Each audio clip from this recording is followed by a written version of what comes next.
great. I feel good. I feel good. The weight cuts is something that you know the athlete should have a close look at because on the fight week, I see a lot of athletes doing the opposite thing. So instead you rest more, eat good hydration, you do totally different. The guy who needs to have a weight cut, they don't eat, they don't drink, and it definitely affects the performance. Some guys get up there and get tired and they don't know what happened. So I know what happened. The weight cut is definitely affecting you. So for me, on this weight division, I have to cut like only 5-6 pounds, and it's great. Thanks so much and good luck. Thank you. Carlos? Hello, my name is Carlos from the Drip Podcast. My question for you, Caesar. You mentioned before about the difference between 185 and 205.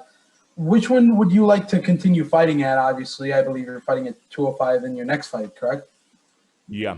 Which one would you like to go back to, or do you want to stay at 205? No, I want to stay 205. Is it the cut? Maybe heavyweight one day. I would love to see you heavyweight. It's gonna be good for my record. I fought welterweight when I fought George Masvidal, middleweight for my whole career, and then now light heavyweight, maybe heavyweight one day. Good luck on Thursday. Thank you, sir. Breeze? Hey, this is Breeze with the MMA Breeze. I just wanted to ask, how does it feel going into your second PFL fight with 6 points already on the board? It's good, but as my team says, we cannot accommodate on that, So we have 6 points, and it doesn't mean nothing, So I have to treat this matchup as the first one and make sure I win this fight to guarantee my spot in the playoffs. Thank you so much. Thank you. Tanai? Hey, Caesar. Tanai here from MMA Island. How's it going, man? Could you say again? Sorry. It's Tanai. How's it going? I'm doing well. Thank you. How are you doing? Yeah. All right. So you got 6 points in your first fight. Will you be looking for the finish in the second one, or would you take it easy and save yourself for the playoffs? I feel so good in this career on this weight division because I want to try finish every single fight. So Chris Comodes is a guy that I have a lot of respect for him. We should be fighting. We're supposed to fight on 2013. And now it's the time. So he has a very good strike skills, and I want to put my strike skills against his. Let's see.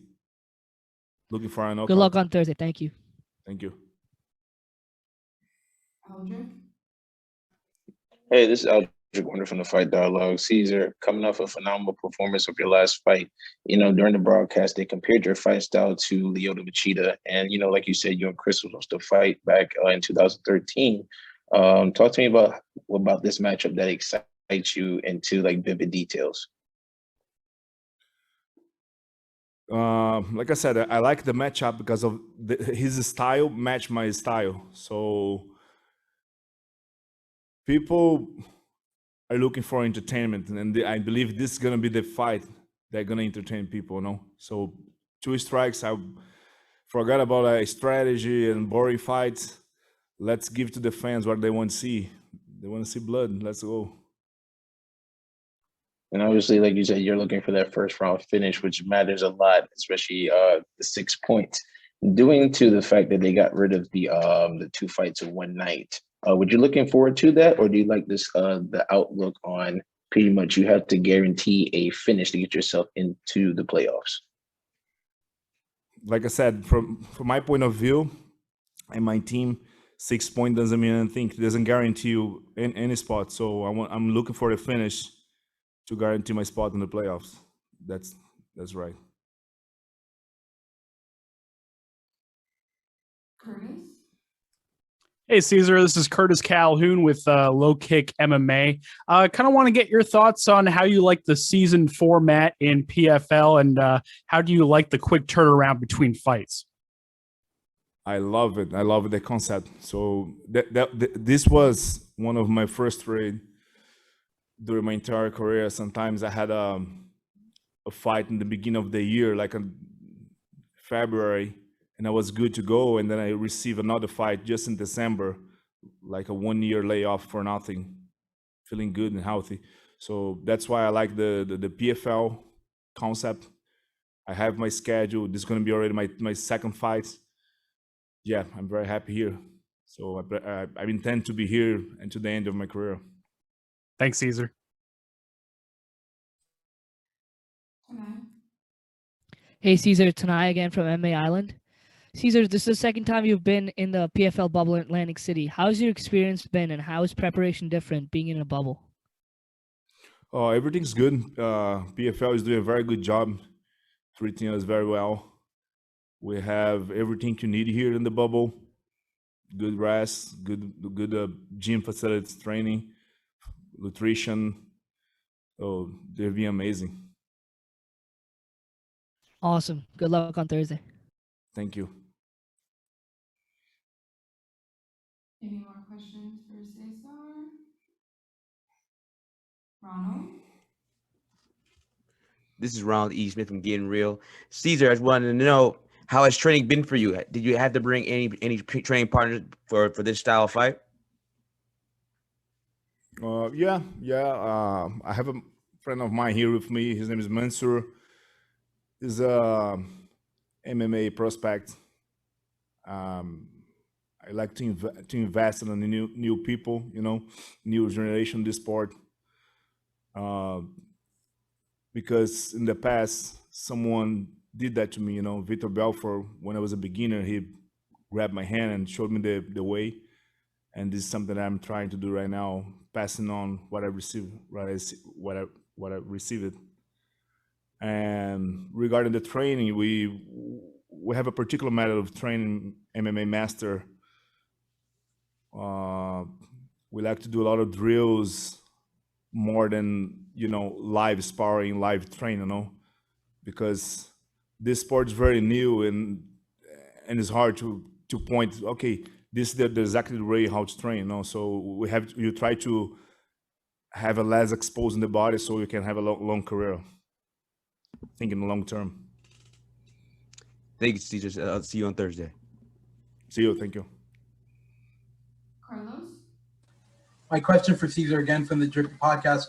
Caesar, obviously your training camp I'm assuming it went well. What do you think is the most important thing inside of a fighter's training camp that they should focus on? Make sure you be healthy to compete. I've seen a lot of pro guys, high level fighter, doing like some amateur mistakes, So people breaking hand on the fight week and some weird thing happen. So the way we train there, we try to expose less as we can the body. So you got to make sure you go healthy to your fight, because in the end of the day, if you get hurt on the training camp doing some crazy stuff, who's going to pay your bill?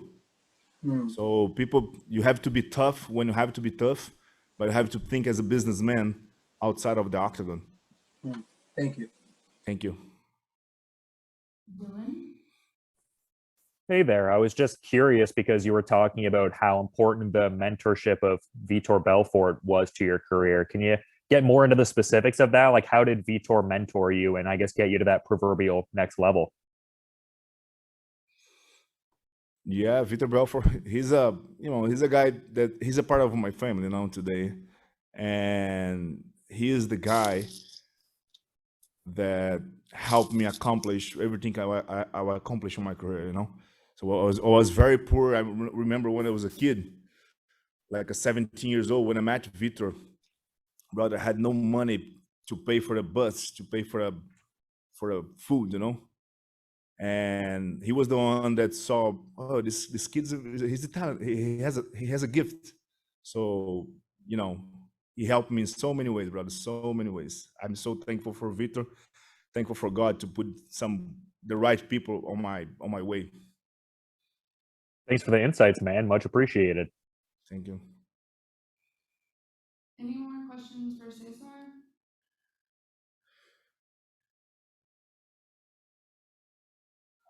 Okay, thank you so much. We appreciate your time today. Thank you, guys. Bye.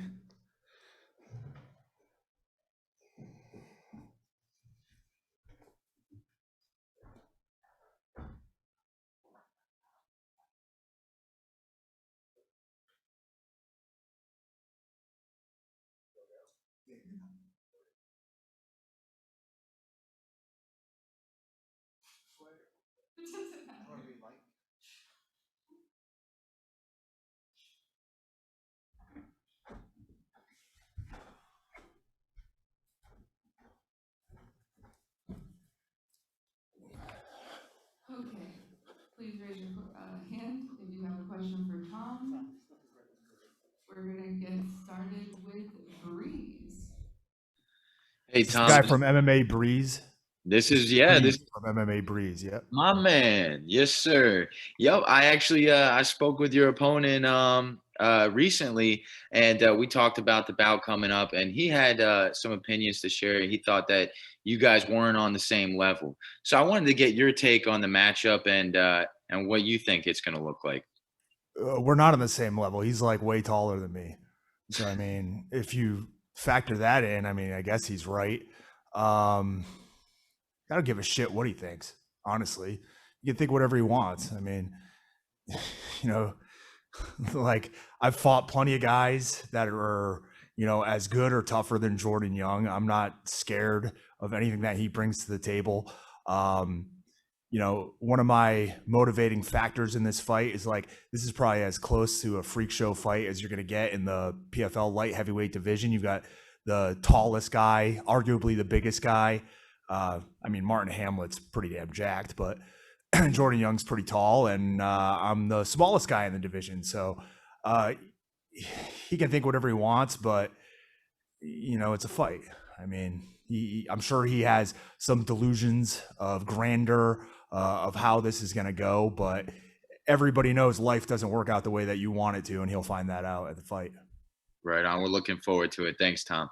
Mm-hmm. Alger. Hey Tom, this is Alger Warner from the Fight Dialogue. My question for you is: from your last fight, what adjustments from your last fight did you make in preparation for this upcoming bout between you and Jordan? And what is pretty much just do or die for you to get into the playoffs? Well, making the playoffs is going to be a tough act in some ways. Obviously, I need to go out there and I need to get 6 points. We have two guys that already have 6 points, and I've lost to one of them, so there goes my tiebreaker with him. We've got another guy with 5 points. We've got another guy with 3 points. So in order for me to even have a shot at making the playoffs, I need to get, in my mind, I need to get 6 points. So I'm going into this fight with the idea that I have essentially two different game plans. You know, I have a game plan for the tournament, which is to win in the first round. But like I just said, life doesn't always work out how you want it to. So I also have a game plan for what happens after that first round if the fight's still going on. So as far as adjustments go, I mean, man, I've been training 20 years. I've been fighting for 18. You know, it's kind of business as usual for me. I'm fighting another submission guy from the same camp, which is great because now they don't have to game plan for a different guy. So it seems like the odds are stacked against me, and I'm completely okay with that. I'd rather be the underdog. Thank you for your time. Good luck on Thursday. No problem. Thank you. Carlos. Hello, it's Carlos from the Dripper Podcast. How are you doing today, Mr. Lawler? Doing good. How about yourself? Decent, stressful, and all that. You said before that Mr. Young is not on your level.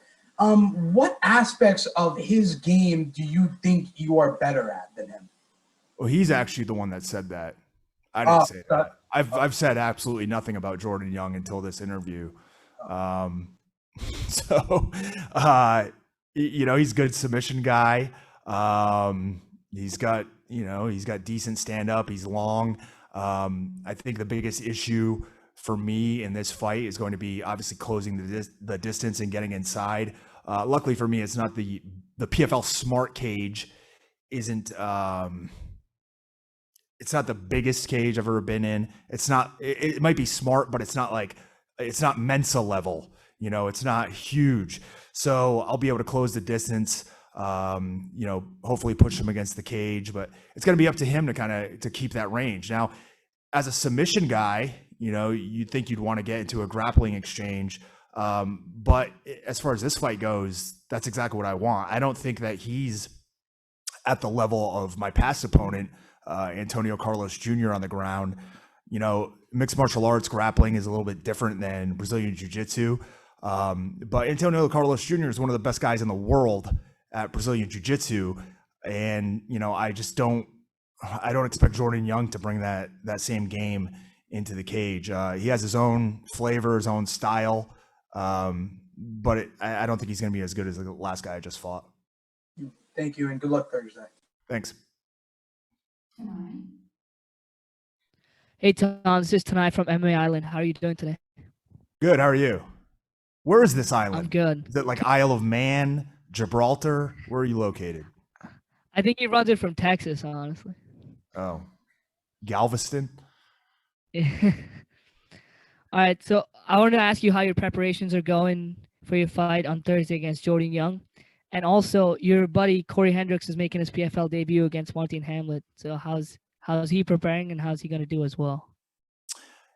Preparations were, I guess, a little different than what I'm accustomed to, just because of the fact that I haven't fought with this quick of a turnaround in a very long time.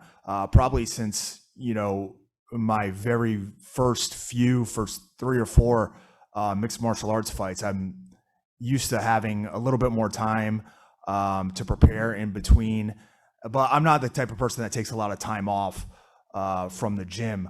I used to be a fat kid, and I'm very self-conscious about that. So I try to overwork myself so that I look good for the summer.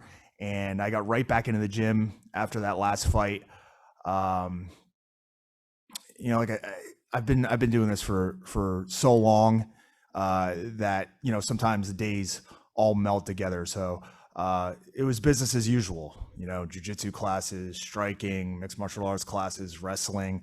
I try to do everything that I can to stay at the top of the game. And, you know, I guess the biggest factor in trying to get ready for the fight is having to come back here into the bubble, which you mentioned my teammate and training partner, Corey Hendricks. So it's great that he's also in the tournament as well, because that afforded us the opportunity to keep training together. He's here once again. He was here with me last time, but he's here again. We have another coach with us, Matt Jelly. So we've been able to get in some pretty good work since we've been here. Luckily, I don't have to worry about cutting a ton of weight, so I can continue to train and feel good. And, you know, I'm no longer here for a long time. I'm now here for a good time for a few days. So I'm planning on having a good time on Thursday. Awesome. And if both of you were to make the playoffs, how would it fare, you versus Corey? I'd knock his fucking head off his shoulders. 10 All right. seconds. Thank you so much, Tom. No problem. Tariq. Hey, Tom, this is Tariq from the Havoc Hour. So my question, you know, obviously you're in a do or die situation, but, you know, if you score a big finish here, you can punch a ticket to the playoffs into the tournament. Whoa, hold on. Do you know something I don't? If I don't win this fight, I die? I thought I just don't make the playoffs. Nah. But yeah, Check you score a finish. You score a big finish, you'll be in the tournament. And, you know, as an athlete, you're familiar with that style before. You've competed in tournaments, you know, you've competed in New Japan, and you won a tournament. So, like, from an athlete's perspective, how has that experience kind of helped you into this scenario here? Yeah, I haven't fought in a mixed martial arts tournament, but I was thinking about this the other day, and it's like the initial sport that I got into was amateur wrestling before I fought, which is, you know, a lot of tournaments. So I've got something like probably 300 or 400 amateur wrestling matches that I've done. I've done jiu-jitsu tournaments or grappling tournaments and won those, professional wrestling tournaments and won those. this is a tournament format, but luckily, you're kind of set up where you're going to have one fight, and then you'll have a little bit of a break, and then you'll get the next opponent. So you don't have the trepidation when it comes to what's going to happen in the next round. You're not worried about who the opponent's going to be, and you might have to fight somebody that you're not prepared for in an hour, and you're coming off injuries and stuff like that. Luckily, we don't have to deal with any of that. You mentioned, you said do or die, right? This is kind of like, it's not do or die for my career. It's more like die for my career. Regardless of what happens here, whether it's a first round win for myself, whether it's whether it's an unfortunate loss, no matter what the deal is, if I don't make the playoffs, I'm probably not going to fight again, to be honest. So my goal is to fight again. So my goal is to get enough points to win. I'm the first fight of the light heavyweights on the show, so I don't have the luxury of knowing how the land is kind of laid out. I don't have the luxury of knowing how many points I need to get. I don't have the luxury of sitting back and trying to get 4 points and sneak in. I need to go out there and I need to get a finish. And if I don't get a finish in that first, second, third round, I'm still going to be trying to win that whole time. Like I said, you kind of have to have, from my perspective, I have to have two game plans going into this. I have to have one that's focused on getting those 6 points in the first round. That's the way I see it, is I need 6 points. I don't think 5 or 4 is going to get me in. But at the same time, I'm here to win this fight, so that's the deal. Sounds good, man. Hey, best of luck to you this week. Thank you. Dylan? Hey there, Tom. Just first off, wanted to congratulate you on that successful NJPW Strong Openweight Championship defense. Yeah, thank you. Hope you enjoyed it. If you watched it. If not, then just pretend you did. No, definitely checked it out, man. I'm a fan of some New Japan for sure, but I'm kind of wondering what'll bring you a greater magnitude of joy, getting a PFL victory here, or that video you watch with Brian Alvarez of the Mummy's vocal cords getting activated. I hate to say it, especially when there's PFL staff in here, but there's very few things that bring me joy like the recreated mummy voice from CBS News does. I'm sure nobody else has any clue what you're talking about, but apparently CBS or some archaeologists spent millions upon millions of dollars to dig up the tomb of a pharaoh or somebody from Egypt whose dying wish was to speak in the afterlife. And they recreated his voice box and vocals. And I'll do a quick impression of what it was.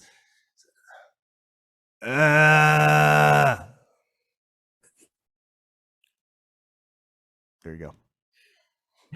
Thanks for the insights, man. Daniel? This is Daniel from Cage1IQ. How has your mindset been just having to focus on MMA compared to outside the bubble where you're focused on both MMA and your wrestling career? Well, my style of professional wrestling is essentially MMA, getting into a fight. I'm not, especially as I'm getting older, I'm not very athletic when it comes to agility, acrobatics, stuff like that. So I kind of just have to put myself in the line of fire and let guys punch me repeatedly, and hopefully, they don't miss their target and take my head off. It's very tough to balance the two of them. I get a lot of questions about that, and I guess I'm lucky in the sense that I don't have to go train professional wrestling all the time, because taking bumps on a daily basis would be it's not good for you. I mean, falling repeatedly over and over, having somebody slam you. I don't know what, now I'm having like an existential crisis now that I think about it, because I don't know what I'm doing with myself. I may just be, my body might just disintegrate after this fight when it's all said and done. But my whole life has kind of been based around mixed martial arts, around grappling, around striking, around combat sports. And, to me, there is kind of just like an extension. Pro wrestling is an extension of that. You can't fight forever, unfortunately, unless you're Terry Funk, then you can. But you can't fight in mixed martial arts forever. And when I started mixed martial arts, I knew that. I knew that you have a limited window of opportunity. Sometimes that window ends up being a little bit longer than you thought. But maybe it's not as clear looking out that window as you had hoped. And that's kind of how I've, found myself dealing with my career through the past few years. It's been a lot of like in and out of MMA, in and out of wrestling. But when it comes to combat sports, I'm all in.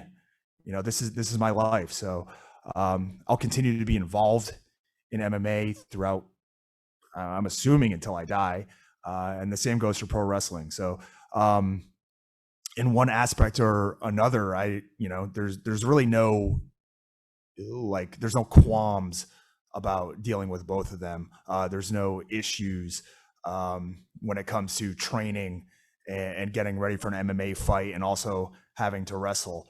And if there were, I wouldn't admit it anyways. So. Thank you, and good luck against Jordan, and good luck against Carl Fredericks. Thank you. Curtis.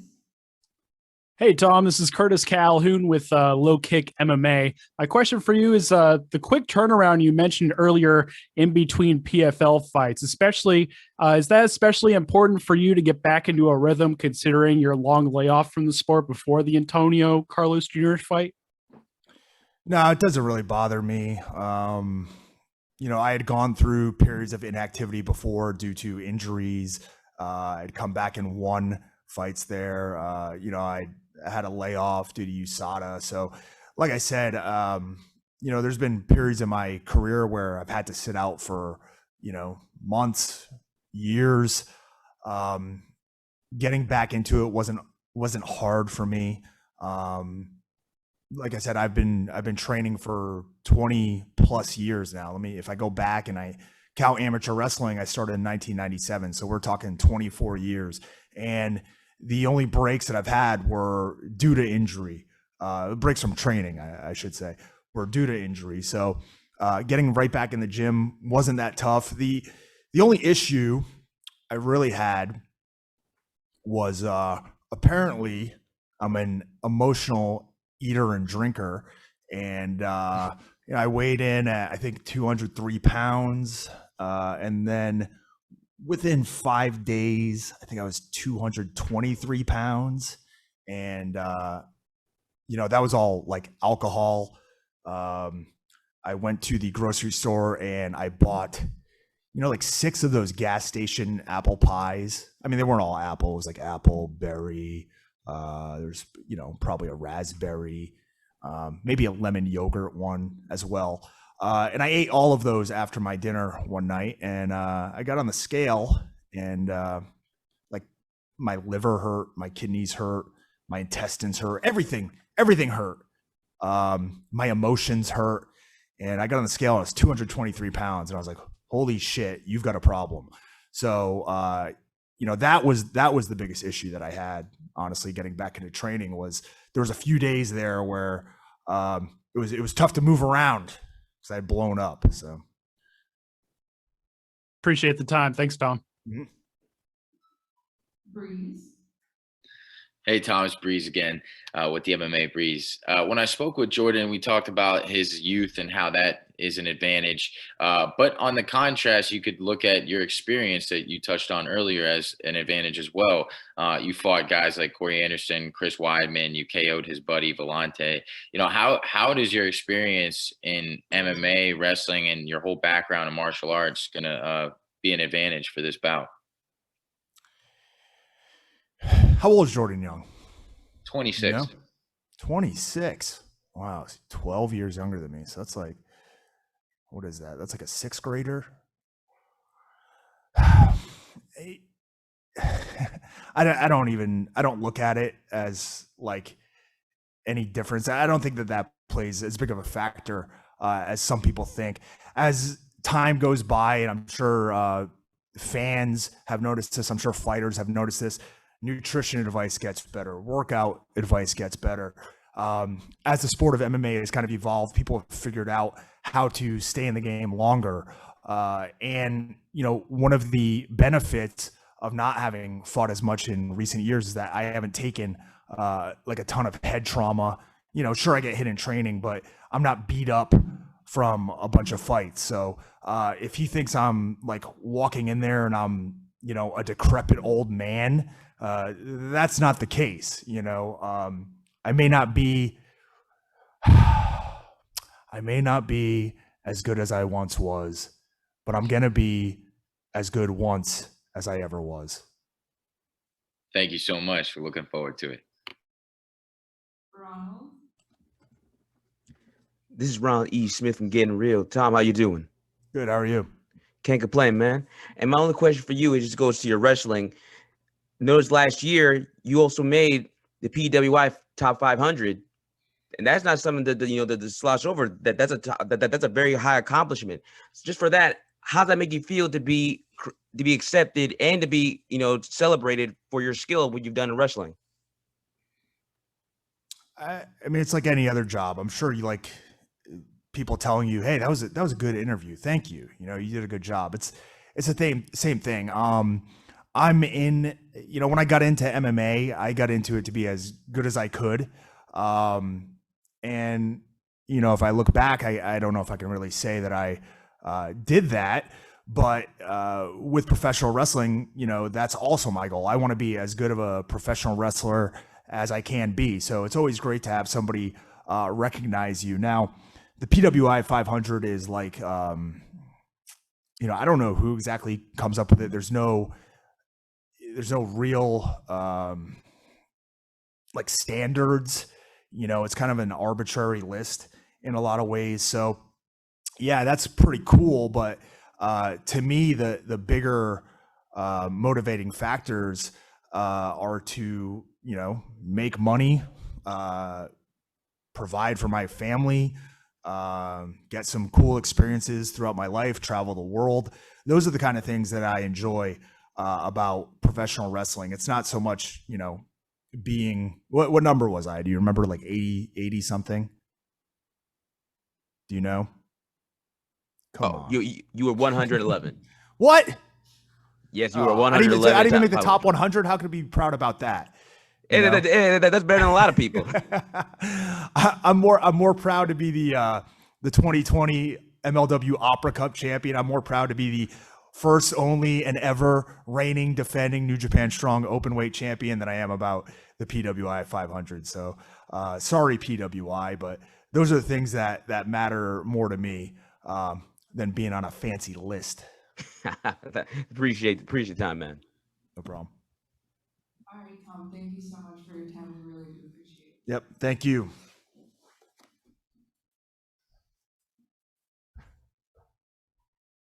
All right, guys, up next, Ray Cooper.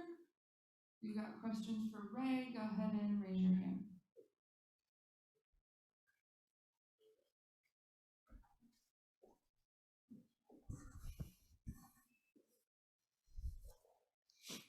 All right, Tariq.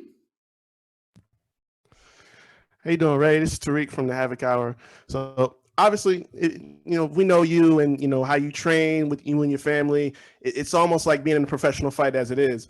But now, see, with this fight coming up this week, the playoffs coming up, just two short months in August, do you guys kind of tone it down a little bit just to give yourself some time more to recover, or you just keep going at the same pace?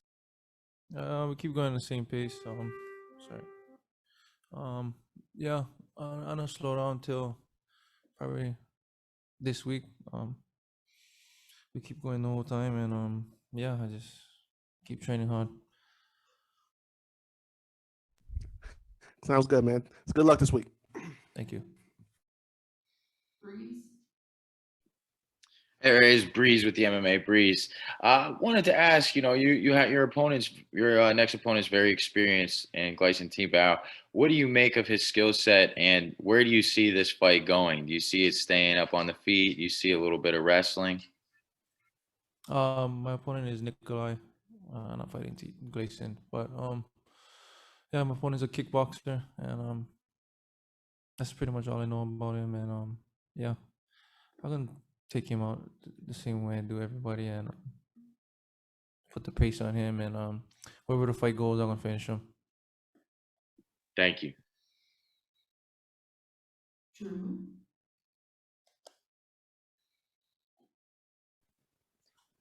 Hey Ray, this is Drew at FightLeague.com. How does it feel, and does it change any of your game plan knowing that you're at the top of the standings? Obviously, Rory's up there too, but having that 6 points going into that second bout. My plan changes. There's no changes to the plan. I'm gonna go out there and get the 6 points and stay at the top and be number one into the playoffs. Thanks and good luck. Thank you. Ronald.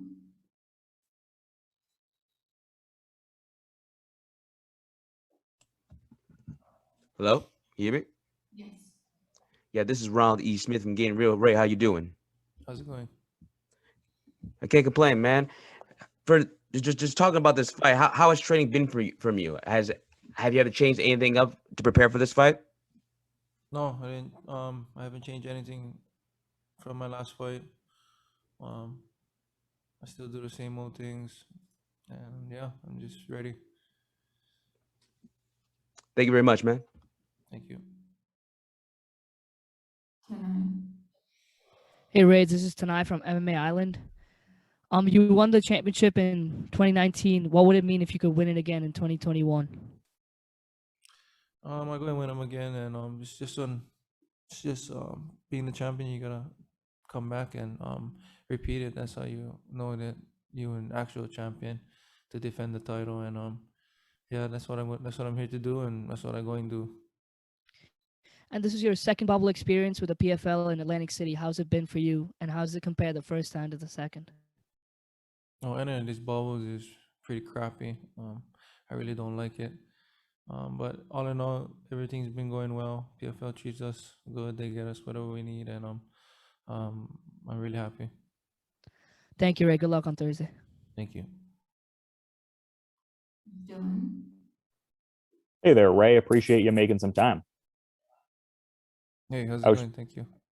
Oh, I'm doing good, man. I was just curious because on your Instagram, I'm seeing that the hashtag Lion of Judah seems like pretty prevalent theme there. What's the importance of that to you, and the significance of the Lion of Judah phrase? The Lion of Judah means just Jesus, his lineage, and I'm a strong believer in Christ, and yeah, I get all my power from my Lord and Savior Jesus Christ, and that's the whole story. The lion is Jesus, and that's what I represent. Appreciate the insights, man. Thanks for the time. Thank you. Aldrich.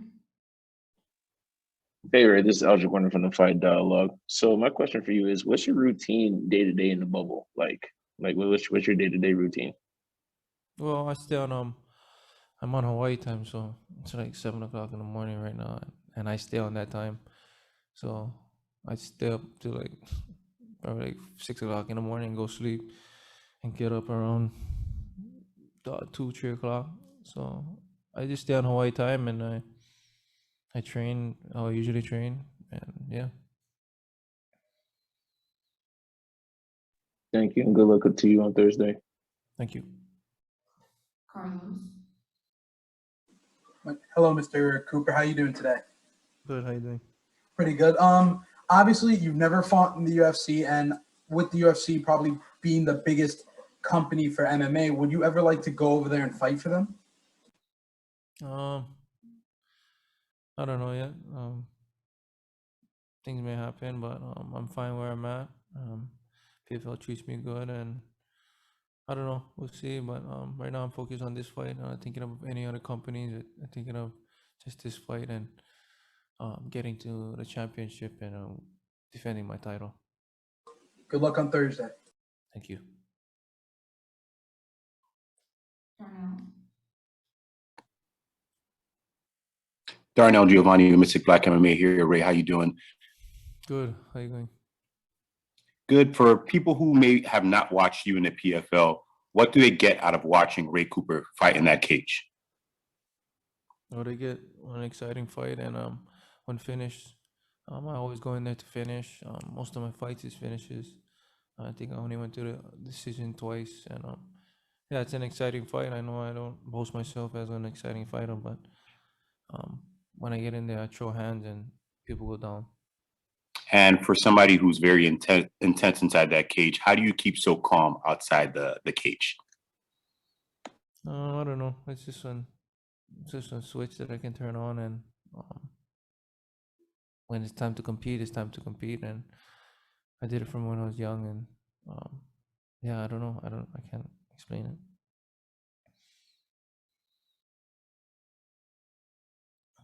Curtis.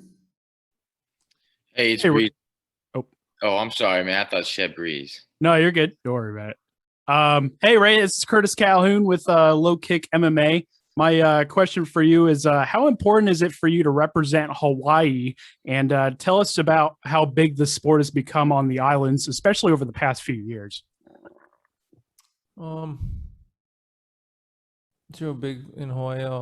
Fighting back in the day, it was real big, and probably in the 90s it was big. But representing Hawaii is a good thing.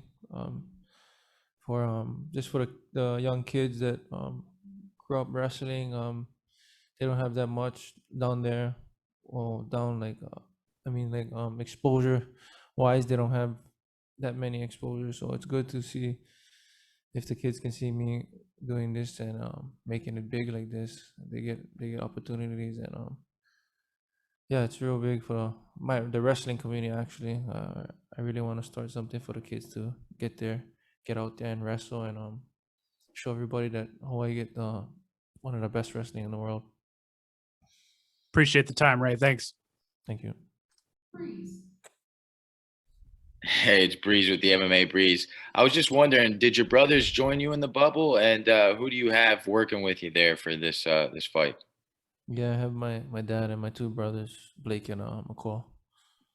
Right on. Thanks so much. Carlos, did you have another question?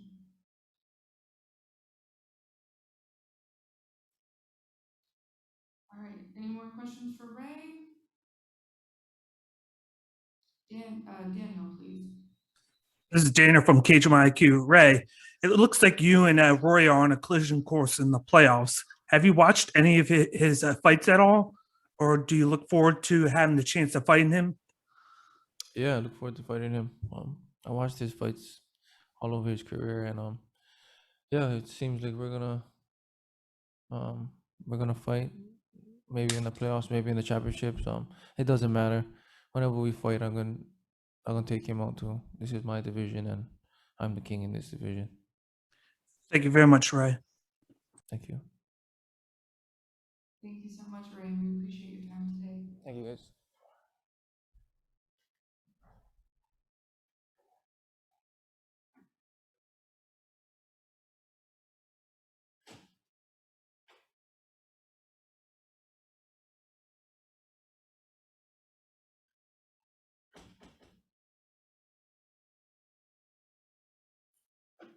All right, guys, we're bringing in Jordan Young. If you have questions for Jordan, go ahead and raise your hand.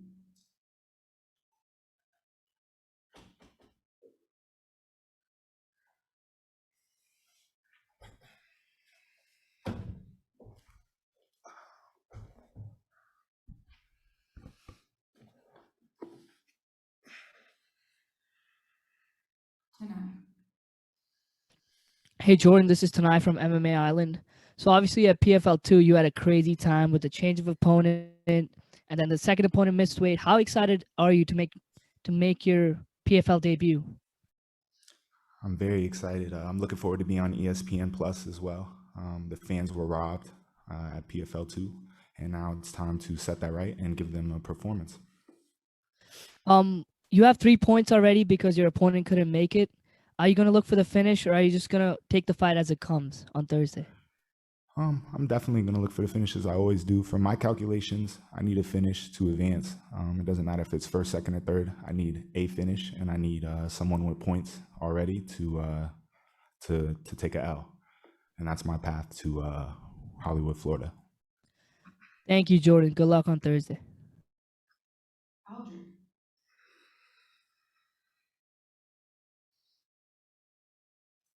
Aldrich, are you there? Okay, Breeze. Hey, Jordan's Breeze with the MMA Breeze.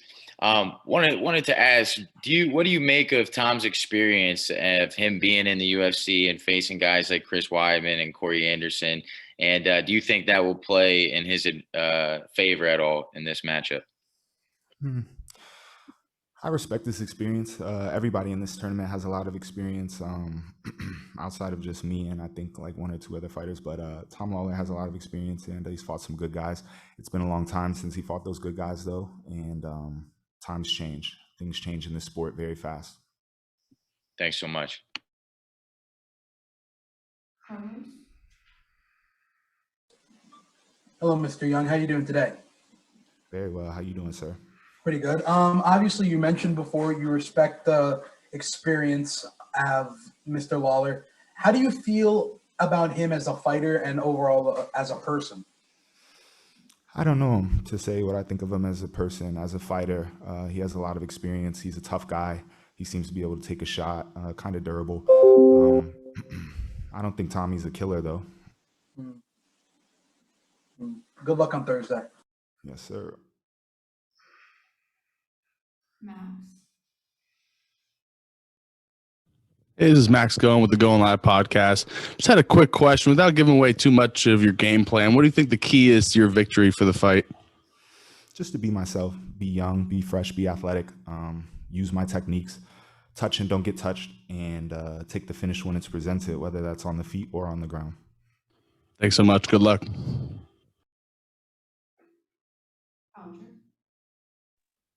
Hey Jordan, this is Aldrich Wonder from the Fight Dialogue.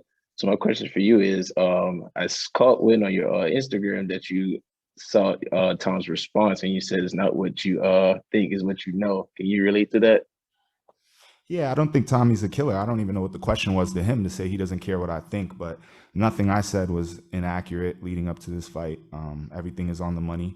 He does need 6 points, but I would like for someone to tell me how he could get those 6 points. That's a first round finish. I've never been finished. I don't give up finishes. I'm hard to hit. I'm damn sure not getting submitted. So, you know, he can need 6 points. He can want 6 points as much as he wants, you know. Yeah, and my final question for you is, since you being the youngest fighter on the roster, talk to me what it's like to go against all these guys with experience, and also, you know, claiming that you captured the victory on Thursday and to advance. What is your message to them to look out for you, to not sleep on you? I think they already know. You know, I'm younger than these guys. I'm fresher than these guys. I respect everybody in the tournament, but anybody who's overlooking me because of my experience and my age is making a mistake. And I think that I have the most to show in this tournament. The MMA community and the MMA fans have seen what most of these fighters have to offer. That's not the case with me, and I haven't been given the opportunity to show that in recent times. Thank you, and good luck on Thursday. Dylan. Hey there, Jordan. Appreciate you making some time. Oh, man. I was just curious because last time we were talking, you were saying you were getting into a little bit of the East Coast vibes, localizing yourself a little bit, jamming to some Dave East. I'm kind of wondering what music you're jamming to in the bubble now to get into an optimal headspace. I like the Black Soprano family, Benny the Butcher. I've been listening to a lot of Benny the Butcher. Kodak Black just dropped a new album. You know, I'm from South Florida, Broward County. And, you know, Kodak and Davies are Benny the Butcher. That's who I'll go with for this time. Yeah, great jams, man. Appreciate the insights. My man. Curtis. Hey, Jordan, this is Curtis Calhoun with Low Kick MMA. It's been a long time since we've seen you fight. Can you tell us about all the work you've put in over the past year heading into your PFL debut? So much work. 2020 was a long year. There was nothing to do but work, especially in my situation. I'm not a guy who has a job or anything like that outside of fighting. So I spent all the time working on my MMA career inside and outside of the cage. Appreciate it, Jordan. Thanks.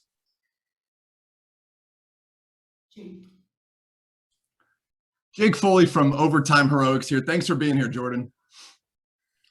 After previously fighting in Bellator, have you found any troubles adjusting to the PFL bubble and how they run their events? I didn't get to actually compete at that last event, but so far everything has been good with the PFL. The bubble is, some people are looking at it as a negative thing. Some people are looking at it as a positive thing. Me personally, it's just business. Nothing changes for me. It's an extended fight week, and it just helps me settle into my environment a little bit more. I'm more familiar with this venue than I ever have been with a venue that I've fought in. I've been in and around this, at least the areas I'm allowed to, every day for 5 weeks by the time I fight now, between two bubbles. Awesome. Thank you for being here. I hope you get the win on Thursday. My man. Steve.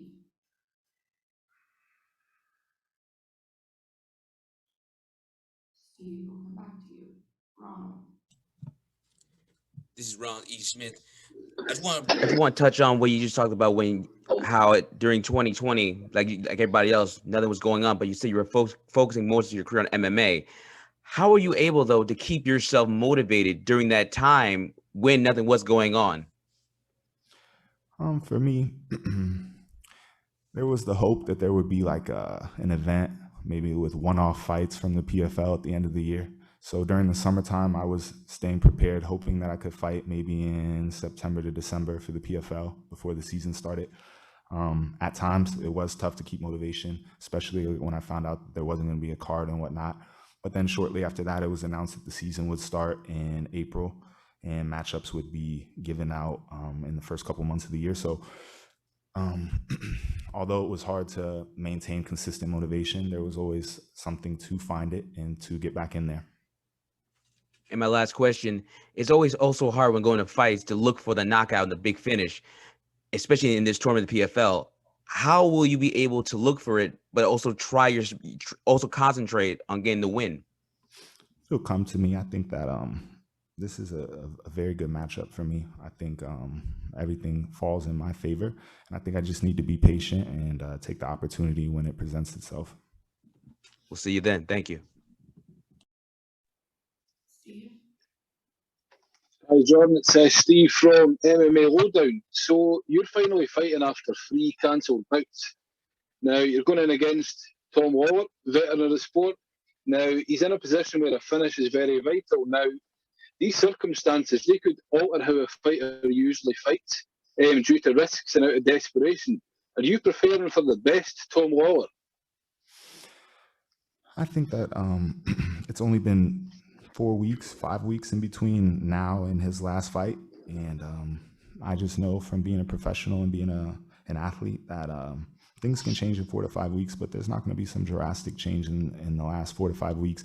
Maybe mentally he's feeling a little more like his back is against the wall. This is his last shot, so maybe he'll throw some dangerous things in there. But every fight is dangerous, and I'm always very alert. Very honest to you. Thank you, and can't wait. Suraj. Hey, Jordan, nice to talk to you again. And first of all, phenomenal taste in music. One of your teammates, Yaroslav Amosov, just won himself a title. Does that add any added motivation for you? Did you work with him a little bit? Because it seems like you guys are working hard over there right now. 100%. You know, we have a lot of undefeated guys right now at ATT. I was one of them until I had, in my last fight in 2019, gave up my 0. But I know what it's like to be on that side of the fence and to carry that momentum. Everybody at ATT is always working hard. We're all super talented. And I believe right now I've seen ATT posted between like 5 or 6 of our fighters. We have a record of like 77-0. So, you know, we're very stacked, and it's always motivating to see my teammates go out there and do their thing. Pleasure to speak again, man. Best of luck. You've earned that opportunity, and nice to see you again. Carlos? My question again from the Drake podcast. Mr. Young, up from being a mixed martial artist, what is your biggest accomplishment in life? My biggest accomplishment in life. That's a question I wasn't really prepared to answer at this press conference. You know, I've done a lot. I'm a young guy. I'm only 26 years old.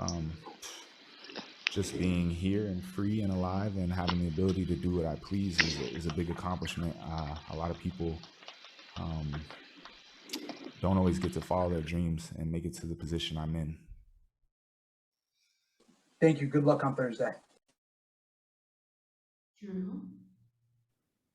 Hey, Jordan, Drew Pierce, FightLeague.com. In this fight, how important is it going to be to be able to keep that distance and be really, calculated with your striking so you don't let Tom in close and maybe shoot for those takedowns? Yeah, I would like to keep the standing. I think it'll be entertaining for the fans. You never want to be on your back in MMA, but I don't think that Tom wants to put me on his back. Maybe he does, but that's not what he really wants. I think that him putting me on my back would be the fastest way for me to get a win. Awesome. Thanks and best of luck. Tariq? What's going on, Jordan? This is Tariq from the Havoc Hour. So obviously you're not a guy that's short on confidence, and with you being just on the outside looking in the playoffs, a win gets you in, and the possibility comes of you potentially facing last season's champion Emilio Sordi. How do you feel that you match up against him? Sordi, I think Sordi's a good fighter. He looks to be in better physical shape than right now in this bubble than he was at the last bubble. He had a tough fight with Chris Camozzi. They both looked like they tired a little bit in that fight, but it's been a long time since any of us have fought, and I think me and Sordi would be an entertaining fight. We both have great boxing. He's a jiu-jitsu black belt. I finished with submissions as well. I think that it would be a very entertaining fight for the fans. It's good, man. Hey, good luck this week. My man. Any more questions for Jordan while we have him here?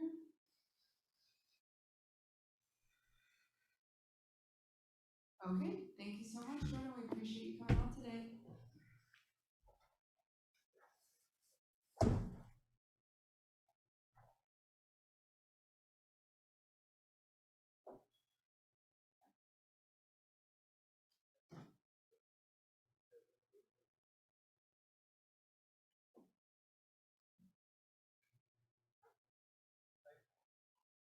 All right, we're gonna bring in Sordi. You got questions for Sordi? Please raise your hand.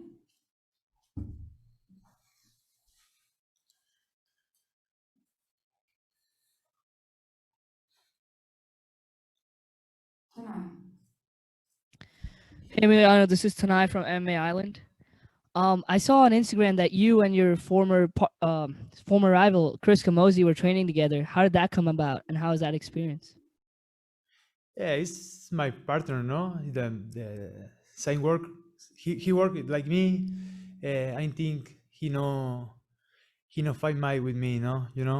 He need win for 6 points. The other guy need loss. It's very difficult, no? He's southpaw. My opponent is southpaw. It's good partner training for me. All right, that's awesome. And one more question. You are officially the favorite on DraftKings to win the whole light heavyweight tournament. What would it mean for you to repeat that from 2019 to 2021?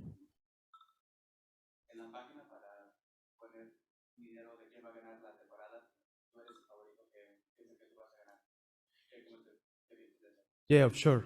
Put the money in me. Thank you, Emiliano. Jamie.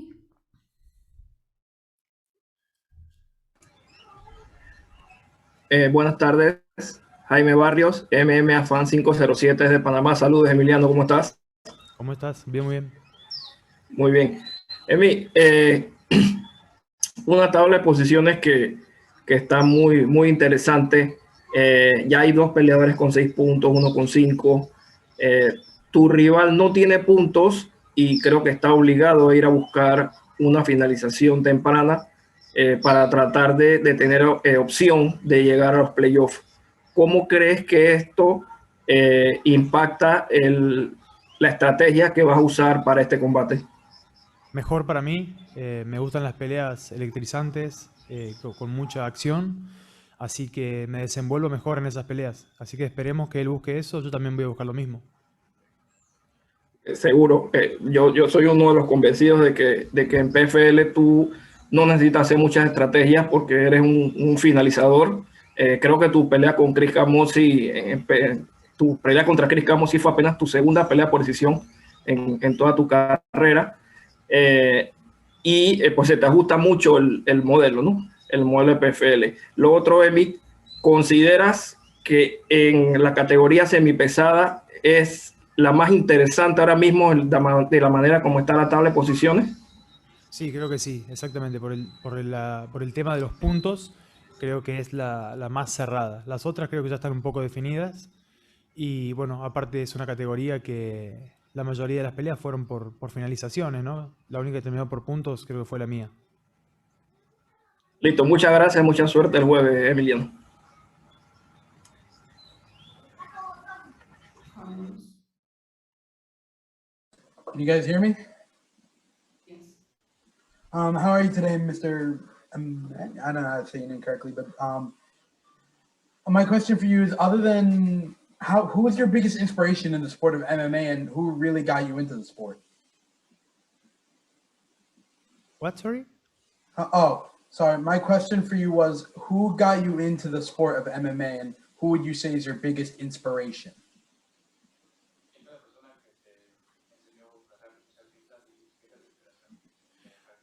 My first coach is is one guy in my city. My city is very small. He's my friend, no? The people in this time I watch videos for YouTube and training with him in the garage. No, I think maybe 15 years ago. But my inspirations, I think, is Jose Aldo. No, for you, not only for your titles, it's for your history. He come in the jungle, no. He's a big name, really big name in Brazil. He's a big inspiration for other guys. Thank you, and good luck on Thursday.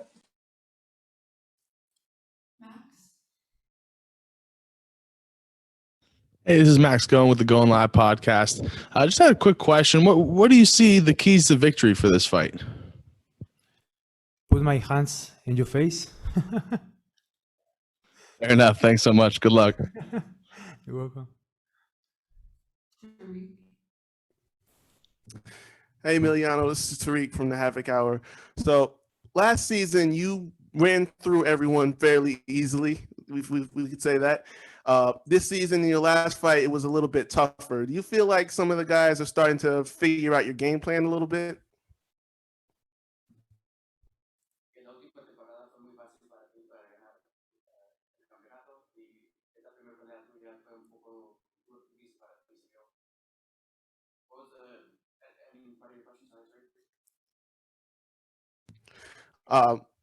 After last season, he kind of beat everyone fairly easily, and then this season, currently in this last fight, it was a little bit of a tougher fight. Do you feel like guys are starting to kind of figure out your game plan a little bit?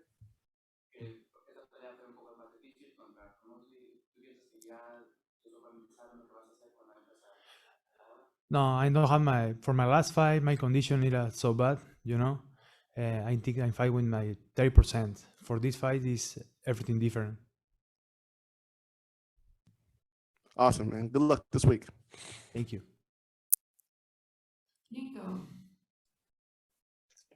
Buenos días, Emiliano. ¿Me escuchas? Buenos días, te escucho bien. Bueno. Mire, mi pregunta se trata, hemos visto mucho talento que ha salido de Argentina, no solamente para MMA, pero en boxeo también. En tu opinión, ¿cómo has visto la evolución de la popularidad de MMA y boxeo en Argentina? Creo que el MMA creció mucho. Tenemos muchos peleadores muy buenos, muchos talentos nuevos también. Tuvimos un evento en una época muy grande, se llamaba Arena Tour, que era una gran pantalla para que todos nos demos a conocer a eventos internacionales. El boxeo creo que estaba muerto, pero hoy lo veo reviviendo un poco más. Creo que un poco más lento que el MMA, pero bueno, está reviviendo también. Pero le va a ser muy difícil, creo que el espectáculo que brinda el MMA es mucho más emocionante para la gente. Muchas gracias. Jamie, did you have another question? Jaime Barrios de MMA 507. Emiliano, vi en redes sociales que estuviste entrenando junto con Chris Camosi, inclusive haciendo sparring, tu anterior rival. Chris, si logra los puntos el jueves, podría clasificar. ¿Qué opinas de que tuvieran que cruzarse en los playoffs nuevamente? Creo que es una posibilidad muy difícil de que él pueda entrar, pero es algo que puede pasar, ¿no? Tiene una chance. Y no pasa nada. Somos peleadores profesionales. Puedo sentarme a comer con él una hora antes de pelear y cuando entrar a hacer el trabajo sin problema. Listo, muchas gracias. A ti. Aldrich.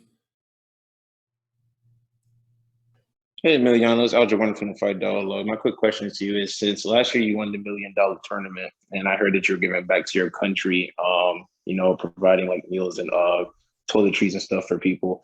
Have you like established a outreach project to continue that work? Pending, and also, what would it mean to actually give back even more, repeating as champion in the tournament?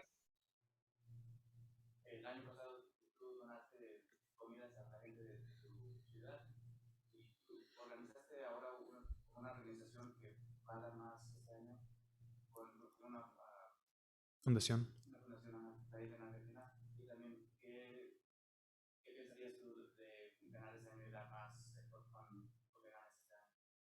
Sí, la verdad que sí, bueno, ayudamos a un montón de gente, pero vimos que no era suficiente, entonces estamos creando una fundación que va a salir de aquí a poco para seguir ayudando gente y también a deportistas argentinos que el gobierno no ayuda. Entonces nosotros creemos que el deporte es la base que tenemos que usar para que los chicos salgan adelante.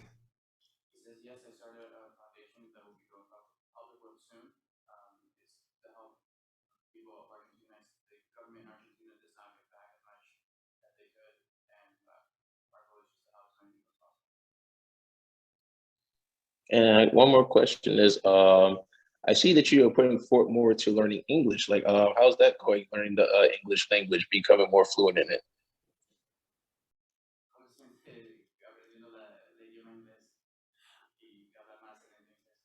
I like it. I speak 4 languages. This is my last. No, I speak in Portuguese, Spanish, Italy, and now little English. That's cool. Good luck to you on Thursday, and have a good one. Thank you. Siraj. Hey, Emiliano, it's Siraj from Suki MMA. You had a tough year in 2018, but I just wanted to ask if you could shed some light on the changes that you made, where you got the motivation to kind of go off on this 6-fight win streak and never look back.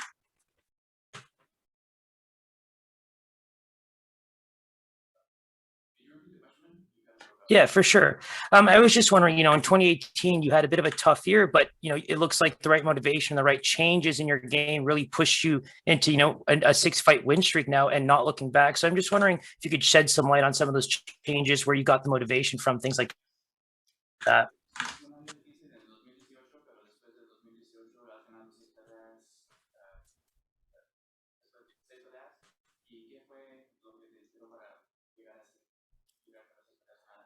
I have a mental coach. No, after I lost my last fight, lost with Ataev, no, in PFL. I'm working with a mental coach. No psychology, is a coach. He helped me really. Congrats on your success. Best of luck. Thank you. Daniel. This is Daniel from Cage My IQ. Emiliano, knowing that you felt like you had something to work on from the first fight, how was your time in between bubbles? And did you work on anything during that time to get better?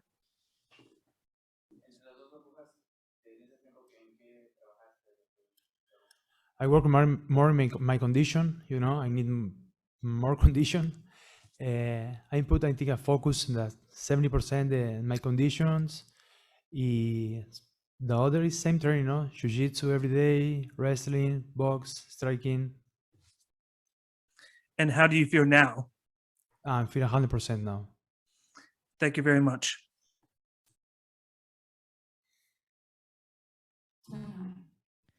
Emiliano Tanai again from MMA Island. What do you make of your opponent, Dan Spawn? He's good, no? He's very tough. Sopo is more difficult. But I like a fight. He's a striker, no? He never go to the ground. I like a fight. It's good fight for me and good fight for the people, no? It's a good show. Thank you. Good luck on Thursday. Thank you. Ronald. This is Ronald E. Smith. I just wanted you just to follow back on one of your previous questions and how you said that your mental coach really has helped you progress and grows on this and has helped you on this streak that you're currently on. Can you just elaborate more on that and how he has helped you?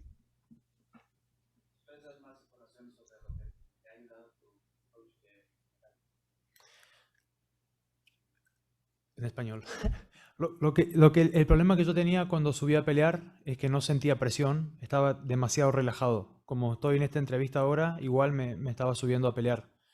Y eso creo que es tan malo como tener demasiado miedo, tal vez sea peor. Entonces lo que él me ayudó fue a equilibrar los niveles emocionales.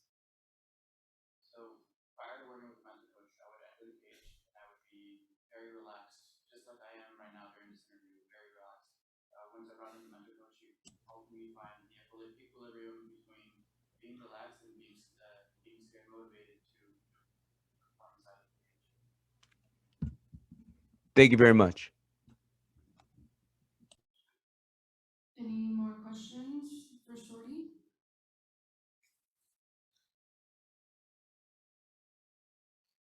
All right. Thank you so much Thank for you. your time. Appreciate it. Bye.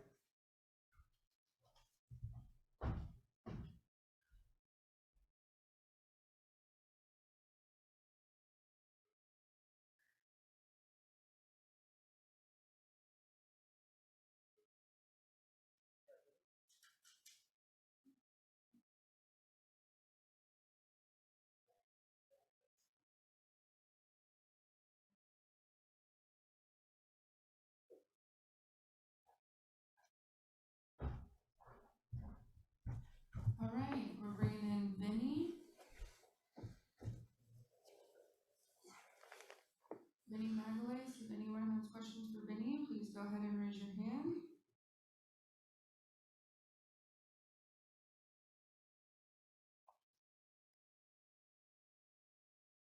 Carlos.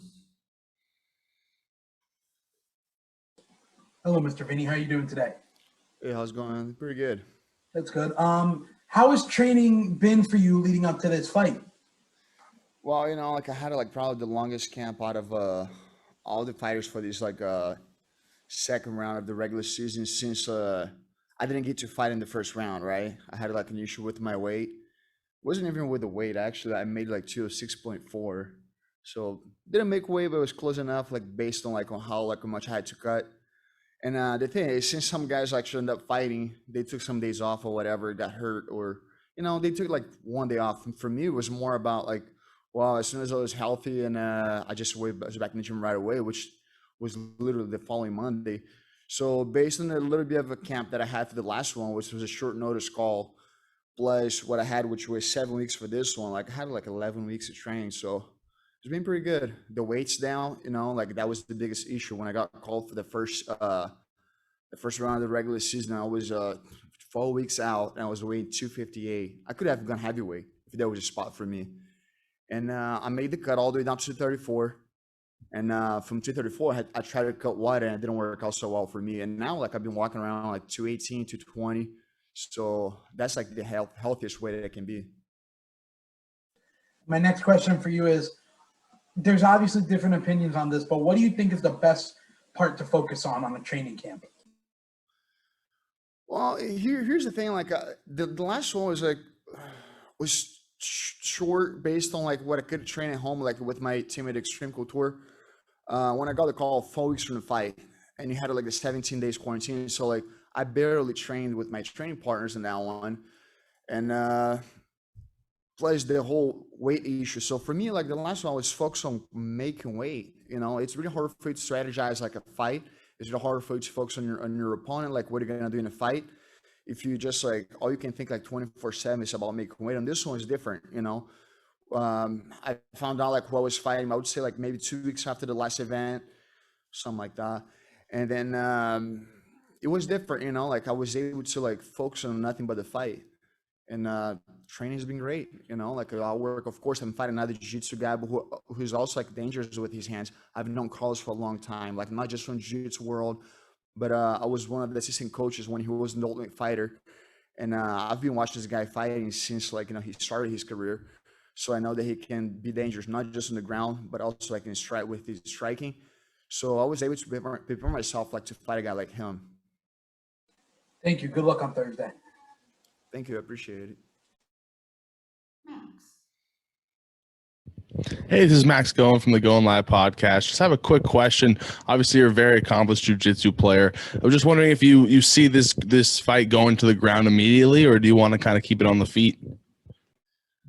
It's hard to say like you want to keep it on the feet. Like everybody knows that like what I'm better at. It's there's no brainer, you know. Like I'm a jiu-jitsu guy. Fighting another jiu-jitsu guy, I would say that's the first time that I'm fighting a guy as skilled as him on the ground. But it's still like I should trust my game. I feel like if it goes to the ground, I feel like I will still have an advantage, even though it's not going to be a bigger gap like I have against most guys. But it's hard to say like how it's going to play out. We never know. We really never know. I just said like he's actually has like pretty good strength for a jiu-jitsu guy, and so I do have to respect that. But you never know. Maybe he wants to like keep it standing. Like maybe could I want to keep standing too? Why not? I feel like that's more on the part of the game that both of us would try out like our luck, while like if you take to the ground, that's our game. That's where both of us feel like the most comfortable. So we'll see. Awesome. Thanks so much and good luck on Thursday. Thank you. Nico. Oh, Vinny? Hey, how's it going, man? Not too bad, man. My question for you is, with the quarantine kind of coming to an end, but COVID is still an issue, how has it made you kind of rethink how you prepare yourself for each fight? It hasn't made any difference to me. I got COVID in December, and I try to believe in science, like my immunity, and I believe that I'm not gonna catch this thing again. So it hasn't stopped me from training, has not stopped me from exposing myself to like anything or anybody. So it hasn't changed anything. I haven't stopped like my regular routine just because of that. Okay, thank you very much. Thank you. Tariq. Hey, Vinny, this is Tariq from the Havoc Hour. So obviously, as we mentioned, you didn't get to fight last go around. And so now in this week, you got one shot to try to make it into the playoffs. If it doesn't happen, for you being active since 2006, how much do you feel like you have left in the sport? Well, like as far as since I've been active since 2006, I would say that I started to have like really tough fights as far as like taking punishment towards like my last like 3 years. My fight against Miliano, there's a lot of like he was a hard fight. Against Sean in the championship for PFL, that was a hard fight. But besides that, like most of my fights have been like a lot of like grappling exchanges, and there's not a lot of damage to like taken or done. So I feel like as long as my body can take it, like I can do like another year or two. It's not based on like, oh, do you just have 1 year or two? It's more based on like my desire of being like in a sport. I don't want to be one of those guys that's fighting to like 41, 42, 43, and I'm about to turn 37 like in a few weeks. So it's just like a plan, It's not like I couldn't do it. I feel like I could do it as long as like I don't have like any major injury, like from this point on. I feel like I could do it, but it's just I don't want to. I love what I do, If it wasn't one of those things that could do damage to your brain, like and things like that, I would probably do it for a long, long time. But I want to enjoy like time with my family, with my kids, and I feel like that's a smart thing to be doing with like like when you mid 40s, like some guys do. What's the next question? Awesome. Thanks a lot. Good luck this week. Thank you. Aldrin. Hey, Vinny, this is Algebra from the Fight Dialogue. So my question for you, you like you said, you're going against another highlight going jiu-jitsu. Both of you guys are very high level grapplers. Fellow jiu-jitsu player myself, the ground is much going to be about who gets the position, pulling the fight to pretty much secure the victory. I could hear it skirting off a little bit. Like I Can could you understand your repeat the question. question, Aldrich?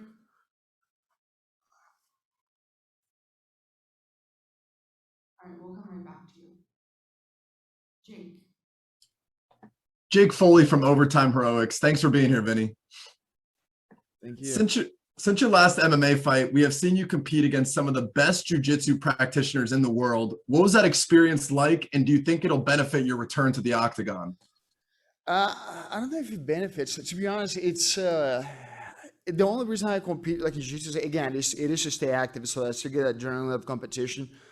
But it's a completely different mindset that I have, like for fighting and for jiu-jitsu matches. Like to be honest, like for those matches, like sometimes I would train like once, twice a week, like pure jiu-jitsu. While these guys are training jiu-jitsu like twice a day.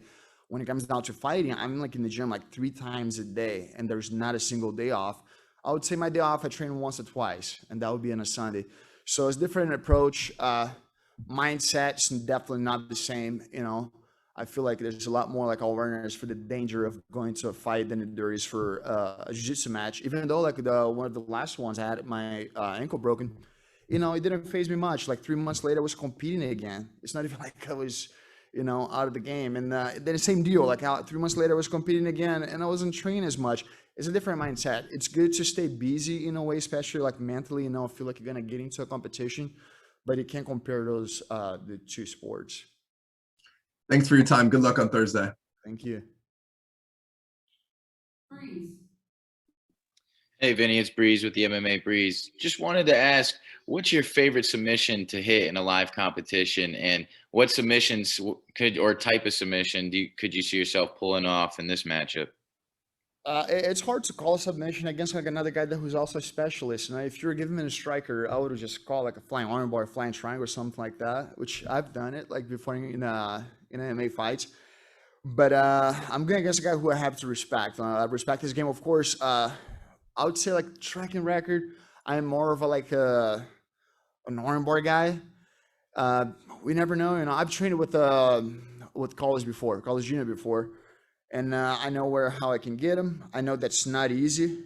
You're gonna have to like just wait until Thursday to see. Right on. We're looking forward to it. Thank you.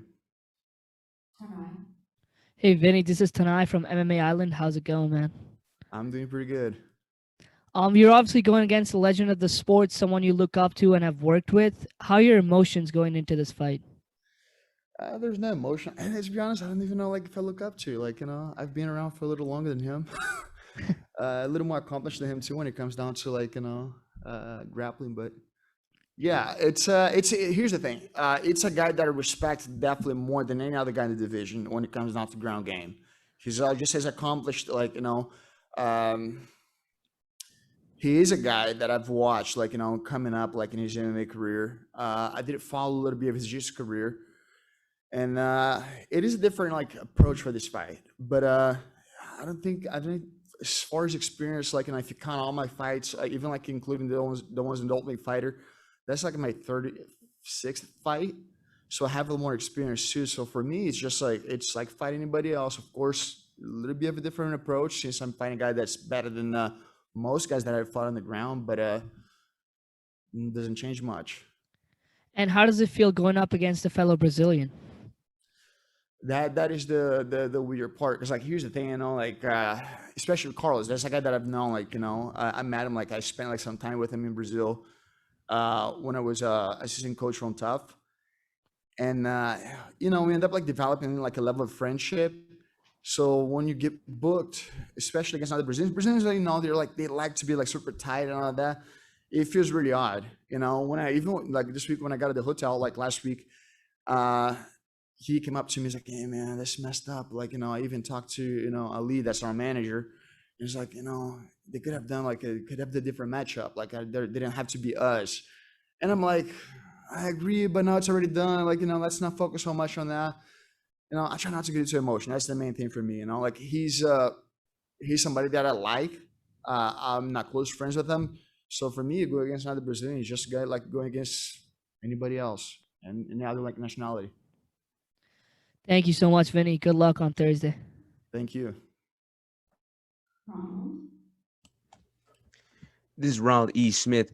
My question for you is just like everybody else for 2020, we all had to be shut down, locked up, and a lot of things had to just be put on hold. Just but for yourself, what did you learn about yourself during that time period where there wasn't anything going on? Yeah, that was awful actually for me. I didn't fall much into the. I was not like, again, like I feel like people that have like their health issues, they do have to take care of themselves. They have to, especially if they're at risk, they should avoid like all kind of like scenarios, not to get sick and all that. For me, being healthy, it's like I didn't try to overprotect myself, so I tried to do as much as I could. But at the same time, like with the lack of competition, I feel like that was the biggest like thing for me. I've been a competitor since I was like 14 years old. So not having like fights, not having a contract, that's what made me balloon up. That's why I went up like to almost like 260 pounds. With the combination of pandemic, not having PFL, not having a contract to fight. So that was the biggest thing for me. Like that was the heaviest I've ever been. And that's the only thing that the pandemic interfered in my life was like my fatness.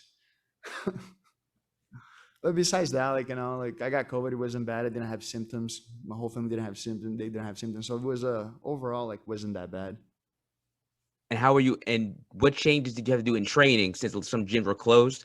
Did you have to do anything like work out in your houses or any advanced workouts? I do have like a full like gym set up at my house, and then again like in Nevada, like things didn't close completely. You see like the gym was still open at Extreme Couture. Like little like small adjustments that was made, and they were made like I gotta walk into the gym with a mask, like, but when you train you can remove the mask, so it didn't change much. It was more the mindset it was just weird knowing that events were not gonna happen, no contract, and at that time I was not re-signed with PFL, so it was almost like, well, I don't have a contract period right now, so like I can whatever I want. I don't have to train as much, and that was a little bit of a problem. So mentally, it wasn't that good, but overall, I can't really complain. Thank you very much, man. Thank you. Carlos. This is Carlos from the Drippy Podcast. My question is for you. Obviously, you said before you were an assistant coach on Tough when Antonio Carlos Jr. was there. When you coached him on Tough, did you know he was going to be something special? Here, as a matter of fact, I was with Che, all right? Like, and he was in Vanderlei's team. That was the guy that we won in our team. Really nice dude, like, great potential. Like, at that time, he was really accomplished, like, in jiu-jitsu. So we wanted him to be, like, in our team. And we figured, like, he was my pick to win that season. And he won, even in a heavyweight, which is not even, like, close to his weight class. But I knew he was going to be good. The guy, he's talented, and again, for a jiu-jitsu guy, he was shown like to have like good boxing, even in that season. I think he won 2 of the fights in the season by TKO or something like that, and he looked good. It was not like, oh yeah, I got lucky. No, he looked good doing it, and we knew he was going to do well. My next question for you is, obviously you guys are friends, but if there was something you could help him improve on, what do you think that would be? Well, if I could help him, I would beat him on Thursday. That's going to be a lesson. So that's like the best way to help somebody, right? Maybe he's going to have to make some adjustments from now on. Think about that. No better way to help somebody. Thank you, and good luck on Thursday. Thank you. Any more questions for Vinny? Please raise your hand.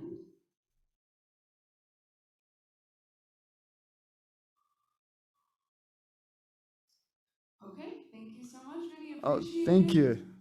That was a lot better than the last one. I was like dying the last time.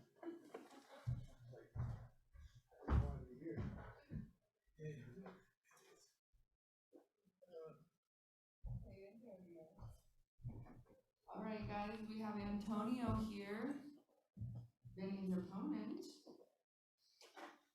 Any questions for Antonio? Please raise your hand. Let's start with Breeze. Hey, Antonio, this is Breeze with the MMA Breeze. You obviously have experience training with your opponent, Vinny. How does that come into factor with this matchup? And do you think you have exposed some holes in his games that you're looking to capitalize on? Sorry, can you repeat? Sorry. Yeah, so you have experience training with Vinny. With that experience, have you seen opportunities for you to win this fight? And do you think it will be an advantage going into your matchup with him? We actually haven't trained together for a long time. We just trained one day. He was one of the coaches in the Ultimate Fighter I was on, but I was in the other team, you know. But he's the guy, we familiar with each other, you know. We actually know each other. But I know he's a jiu-jitsu guy. He got a lot of a lot of fights, you know. So I could watch it. I could see his game, you know, his strong points, and some points that I can take advantage of. And I think that's it. You know, I think he got a lot of fights that I can watch and study his game to get a win. Right on. Thank you so much.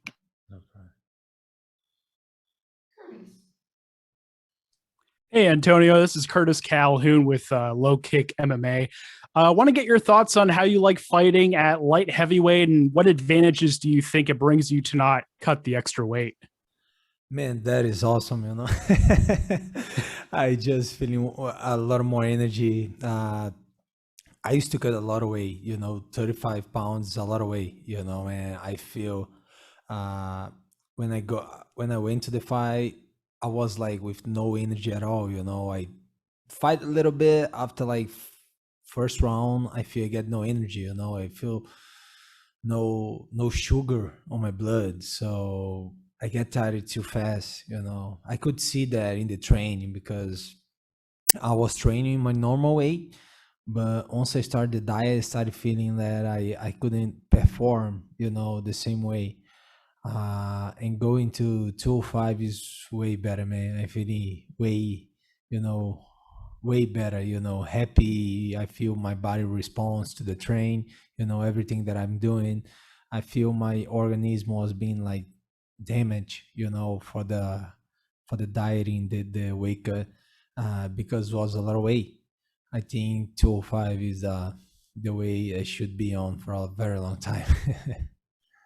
Thanks, Antonio. Appreciate it. Appreciate it, bro.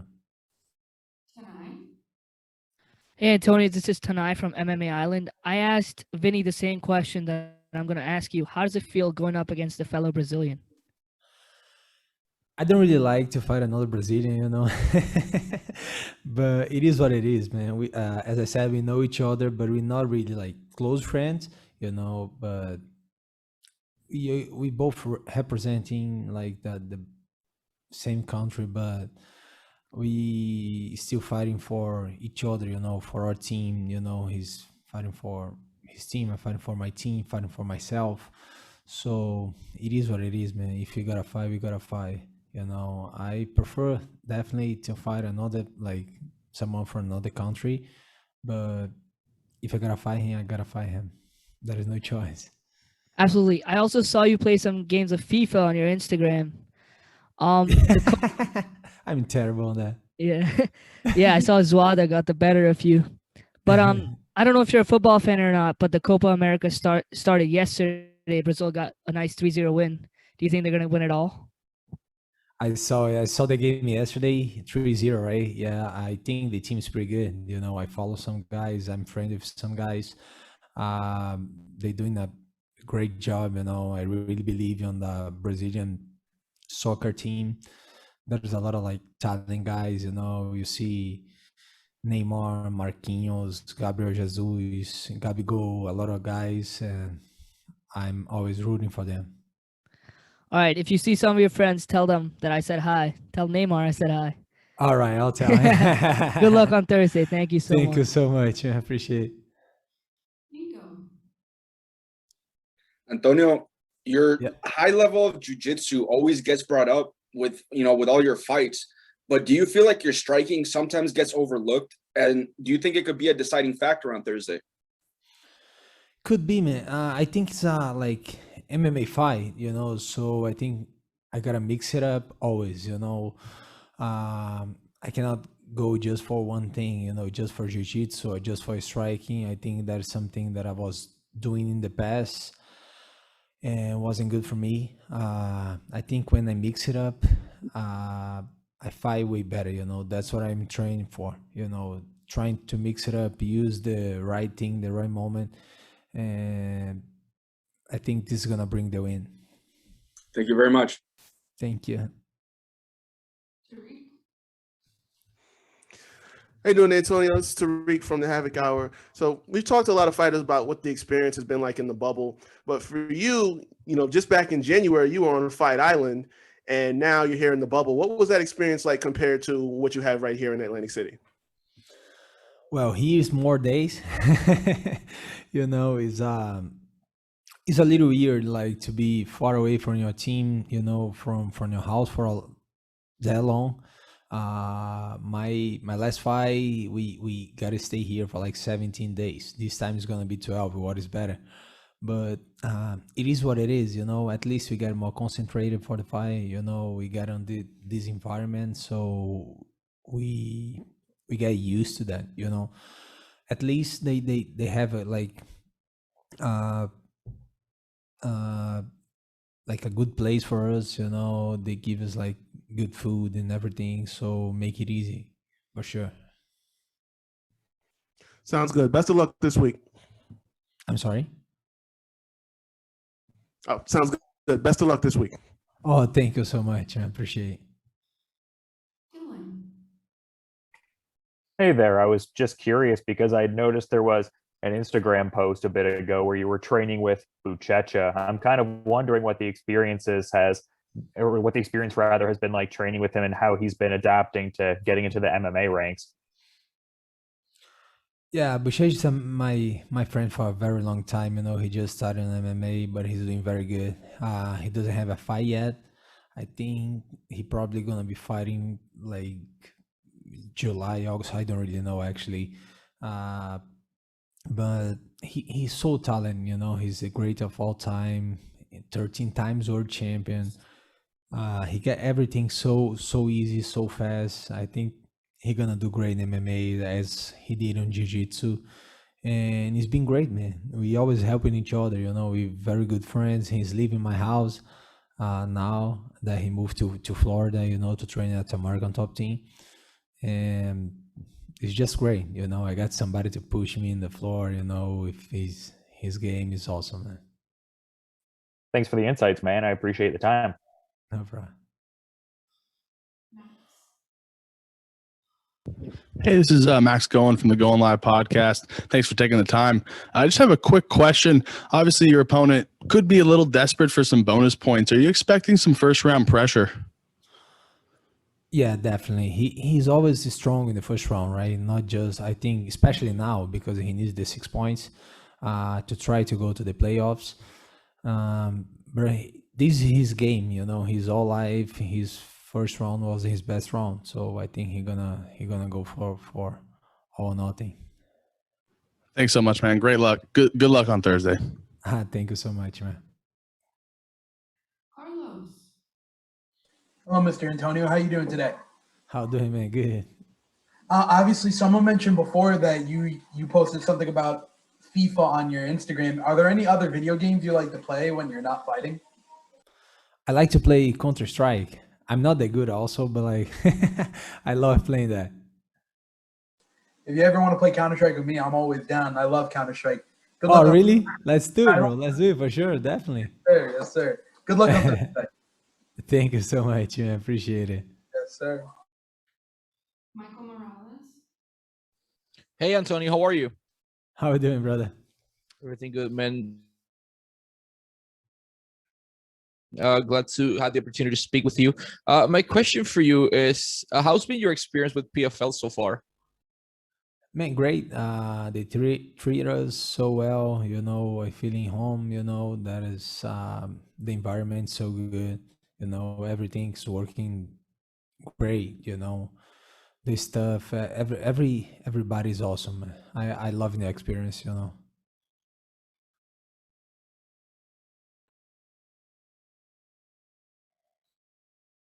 right, Curtis. Hey, Antonio, this is Curtis Calhoun from Low Kick MMA again. Kind of want to get your thoughts on the season format in PFL and how do you like the quick turnarounds in between fights? I'm sorry? Oh, I was just trying to get your thoughts on the season format in PFL And how do you like the quick turnarounds in between fights? You mean my fight or every fight you see? Yeah, like in terms of just having a couple of months in between fights, how do you like Man, I'm staying actually active? feeling great, about that because I'm keep fighting, keep the constancy is really great. It's like you're going to some sparring at the gym. That's how I feel. I think if you stay long time not fighting, is bad for you. You lost the timing, you know what I mean? So if you keep fighting, I think keep fighting is the best thing to do, for the athlete. You keep shape, was good for me because I didn't hurt myself. So I got 7 weeks to train hard, get well and get ready for this fight. I hope I don't get hurt again and go to the playoffs healthy and well. Thanks, Antonio. Appreciate it again. Thanks, bro. True. Hey, Antonio, Drew Pierce, FightLeague.com. Does your game plan change at all with having 6 points going into this last bout of the regular season, or is it business as usual for you? No, actually, game plan is the same. We always working on everything. As I said, we always fighting for the win. But if the opportunity presents itself, for some submission, some knockout, so you gotta, get that moment. But you always like working on fighting like 3 or 5 rounds, whatever, and get your arm raised at the end. I think this is the best thing to do. Thanks. Best of luck. Thanks, man. Ronald. This is Ronald E. Smith. I just want to follow up on that previous question. Are you saying that you're fighting for the win, but for and especially in this tournament that they heavily won for knockouts and submissions, especially with those points. How hard it is for you to fight for the win, but try not to fall in the trap for looking for the knockouts and those submissions? Sorry, can you repeat the end? Yeah, just for you not to search for the finishes, for the knockouts and the submissions. Yeah, as I said, like you need to make it present itself. You can really force it too much. You know what I mean? For sure, I want to finish the fight. Last time in the cage, so last chance to get hurt or whatever. But if you really force it, it's not gonna work. If you're trying to force something against like high level guys, maybe it's gonna like something wrong is gonna happen. I think you need to bring the guy to that moment, that you can like, and then you're gonna use the moment to finish him, to submit him, to knock him out, whatever. I always looking for the finish, but sometimes it don't come. It don't comes, So I think you need to create the opportunity, and when you create it, use it, go for it. And then you brought up before about the quick turnaround in 7-week training camp. Have you changed anything up during this camp? Has anything new popped in for you for preparing for this fight? Not really. I don't change much. Still working with same coaches. Just change the like maybe training partners because last fight was against some softball wrestler. Now we're gonna fight regular stance. Some bigger guy, jiu-jitsu guy. I just changed like the training partners. And some in the strategy for sure. Against Tom Lawler, I got one idea on my mind. And against Vin, it's gonna be a little different, but I didn't change much actually. Thank you for your time, man. See you then. Thanks, brother. Steve, MMA Lowdown. Hey, Antonio, Steve from MMA Lowdown. Hope you're well. Thanks, man. So in the UFC, you were known as Antonio the Grappler. Now, we know that you do practice your striking a lot, and to get a chance to showcase it, would you like to become recognised in the PFL as Antonio the Striker? No, I'm still a grappler. I'm not a striker, but as I said before, we fight MMA, so you gotta mix it up, you gotta use every aspect of the fight. You gotta strike, you gotta wrestle, you gotta do jiu-jitsu, everything. I think if you mix it up well, you're gonna do well in the fight. Some guys try to do only one thing and makes easy to read, what they're doing. I think if you mix it up, makes hard for your opponent to read you, to discover what you're gonna do. So I think mix it up is the best thing in MMA. Appreciate your honesty, man. Good luck. Thank you, bro.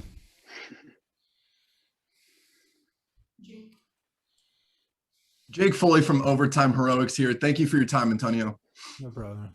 With the newest season of The Ultimate Fighter airing weekly, how did The Ultimate Fighter benefit your career and prepare you to fight at the highest level?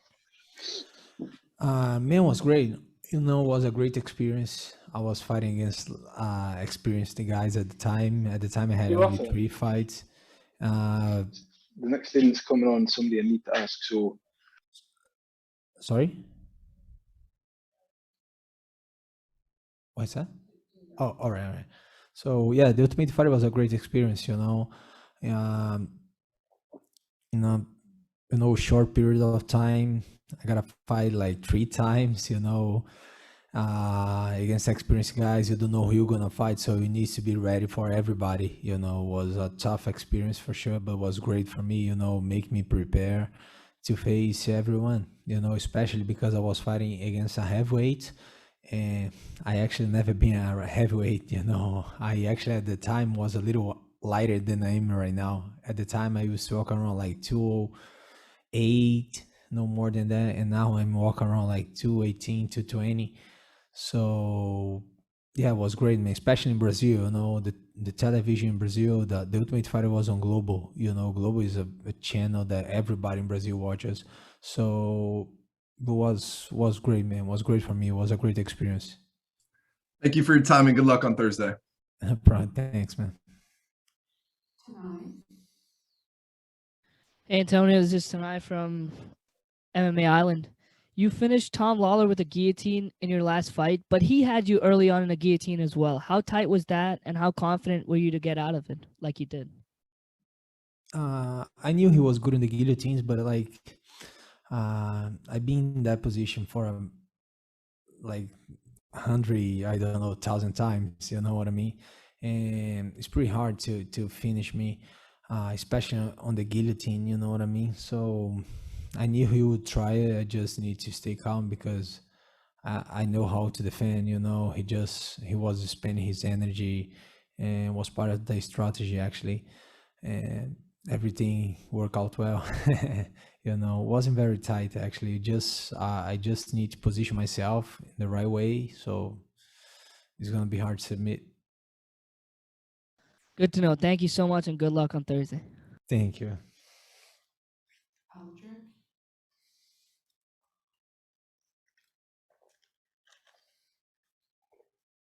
Aldrich, we'll come back to you. Carlos.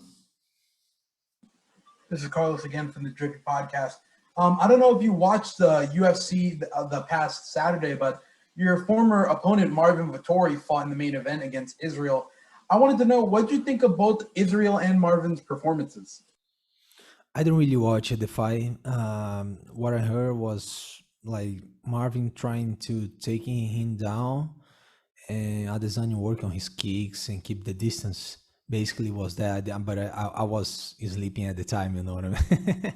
I sleep too early, man. And close to the fight is, was better to sleep. But that's what I heard about that, I want to watch it later. My next question for you is, who got you into the sport of MMA, and who do you think is your biggest inspiration? I'm sorry? Who got you into the sport of MMA, and who do you think is your biggest inspiration? Yeah, so I think it's the same guy. He was Junior, Junior Cigano, Junior dos Santos. He's my big friend since I was 15. We started training together, and so I keep fighting jiu-jitsu. He went to MMA, become a world champion. He's like he's one of my inspirations. I met him before everything, so he started training with like 21 years old, become world champion with 26, 27. This guy was crazy, on me. So yeah, he's one of my biggest inspiration in life, in the sport too. Thank you. Good luck Thursday. Thanks, man. Aldrich. Hey, Antonio, this is Aldrich Warner from the Fight Dialogue. How you doing, brother? How doing, man? It's good.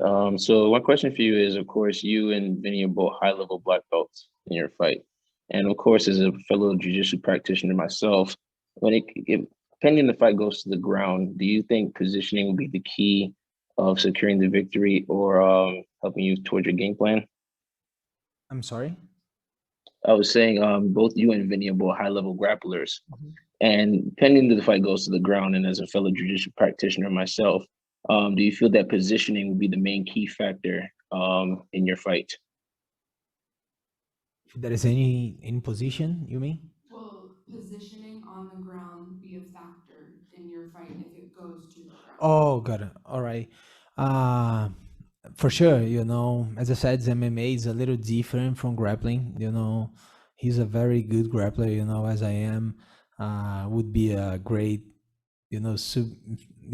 submission man. But I think you need to position yourself better, especially MMA, so you don't want to get hit, you don't want to get submit. For sure, you need to get a good position, especially if you're on bottom, if you're in the bottom in MMA is a little complicated, you can try some submissions and stuff, but it's a pretty hard because there's some, some punches and everything. So you need to protect yourself.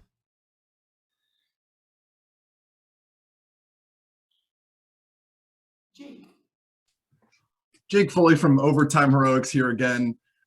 Newly retired fighter Paul Felder has been pretty open about his opinion on more weight classes. For someone like you who has dealt with changing weight classes and eliminating that cut, what is your opinion on more weight classes in MMA?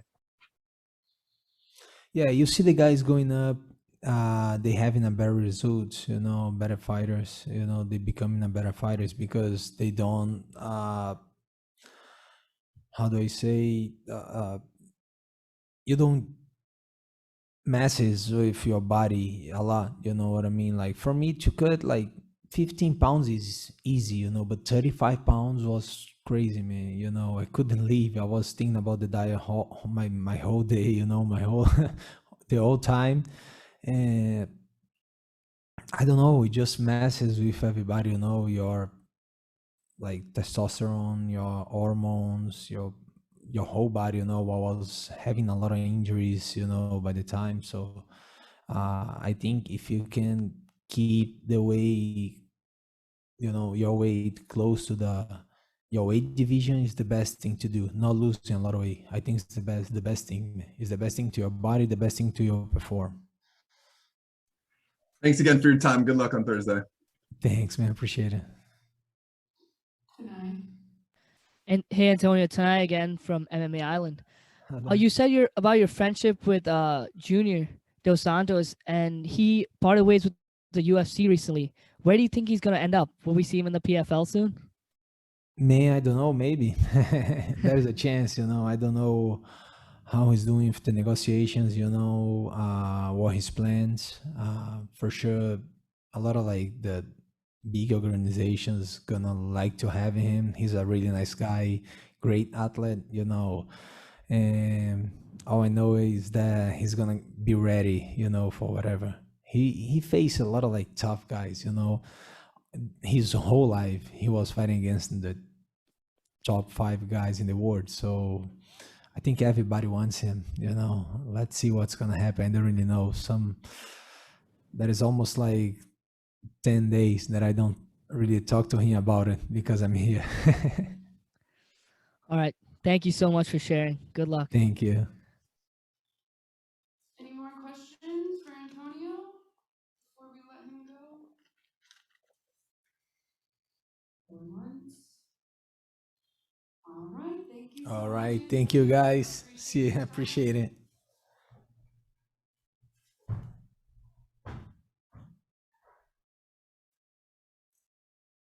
All right, guys, we are going to bring Rory in just a few minutes. I apologize for the delay, but he will be right here. Thank you. Also, raise your hand if you have a question for Rory.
Curtis. Hey, Rory, this is Curtis Calhoun with Low Kick MMA. How's it going, man? I'm doing good, thanks. You've mentioned in the past that you let yourself get too comfortable almost during your title reign in Bellator. What's been the biggest difference in your motivation now with PFL? And could you expand on the goals that you've set yourself up to accomplish while you're still in your prime? Absolutely, yeah. So what happened was I won the title against Lima. You know, I had just gotten married and had kids, so a lot of changes in my life. Financially, I was doing a lot better, and I started to enjoy the spoils of, you know, success get to me and like take my focus off of my goals in the sport. So, enjoying home time was an amazing thing. You know, having a family now from, you know, before just like being on my own and, you know, being in the gym all day.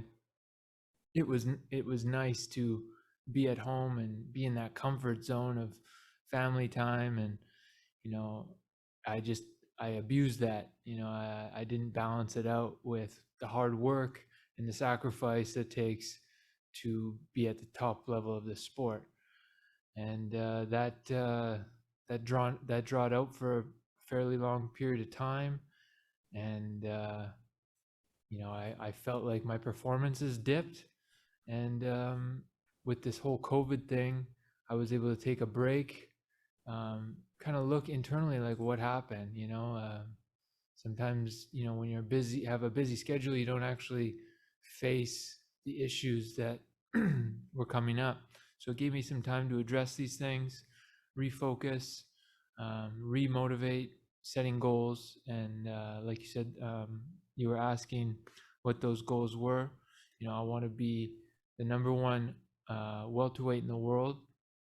And I believe that's going to take dominant performances. They need to be impressive. I need to show the best version of myself every time I get into the cage, and go out there and stack up the wins. And then a quick follow up on that, if I may. What are your thoughts on Gleason Tebow as an opponent and how camp's been so far for you? Super experienced guy. He's fought the who's who, and really strong, tough, durable competitor. So that's what I'm expecting out of him. Thanks, Rory. Appreciate it. My pleasure. Hey, Rory, this is Tanai from MMA Island. You're officially a heavy favorite to win the whole welterweight tournament. How does this make you feel? It doesn't make me feel any way, to be honest. I never paid attention to favorites or anything like that. I think their pick is right, though. I'm very confident and hungry to go after that title. That's awesome. Can you also tell us who you have as your training partner or your training partners in the bubble right now? And how's it going? Yep. In the bubble, I have Angelusa, and he's a training partner of mine at Sanford MMA in Florida.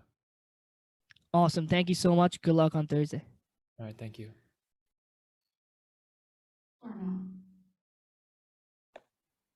Hi, Rory Darnell Giovanni, Mystic Black MMA.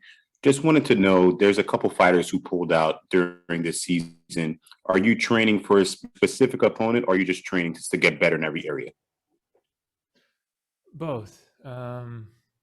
Small adjustments for each opponent I face, but my style is to be a complete mixed martial artist. So I always train everything, so I can take the fight anywhere or be comfortable anywhere a fight takes place.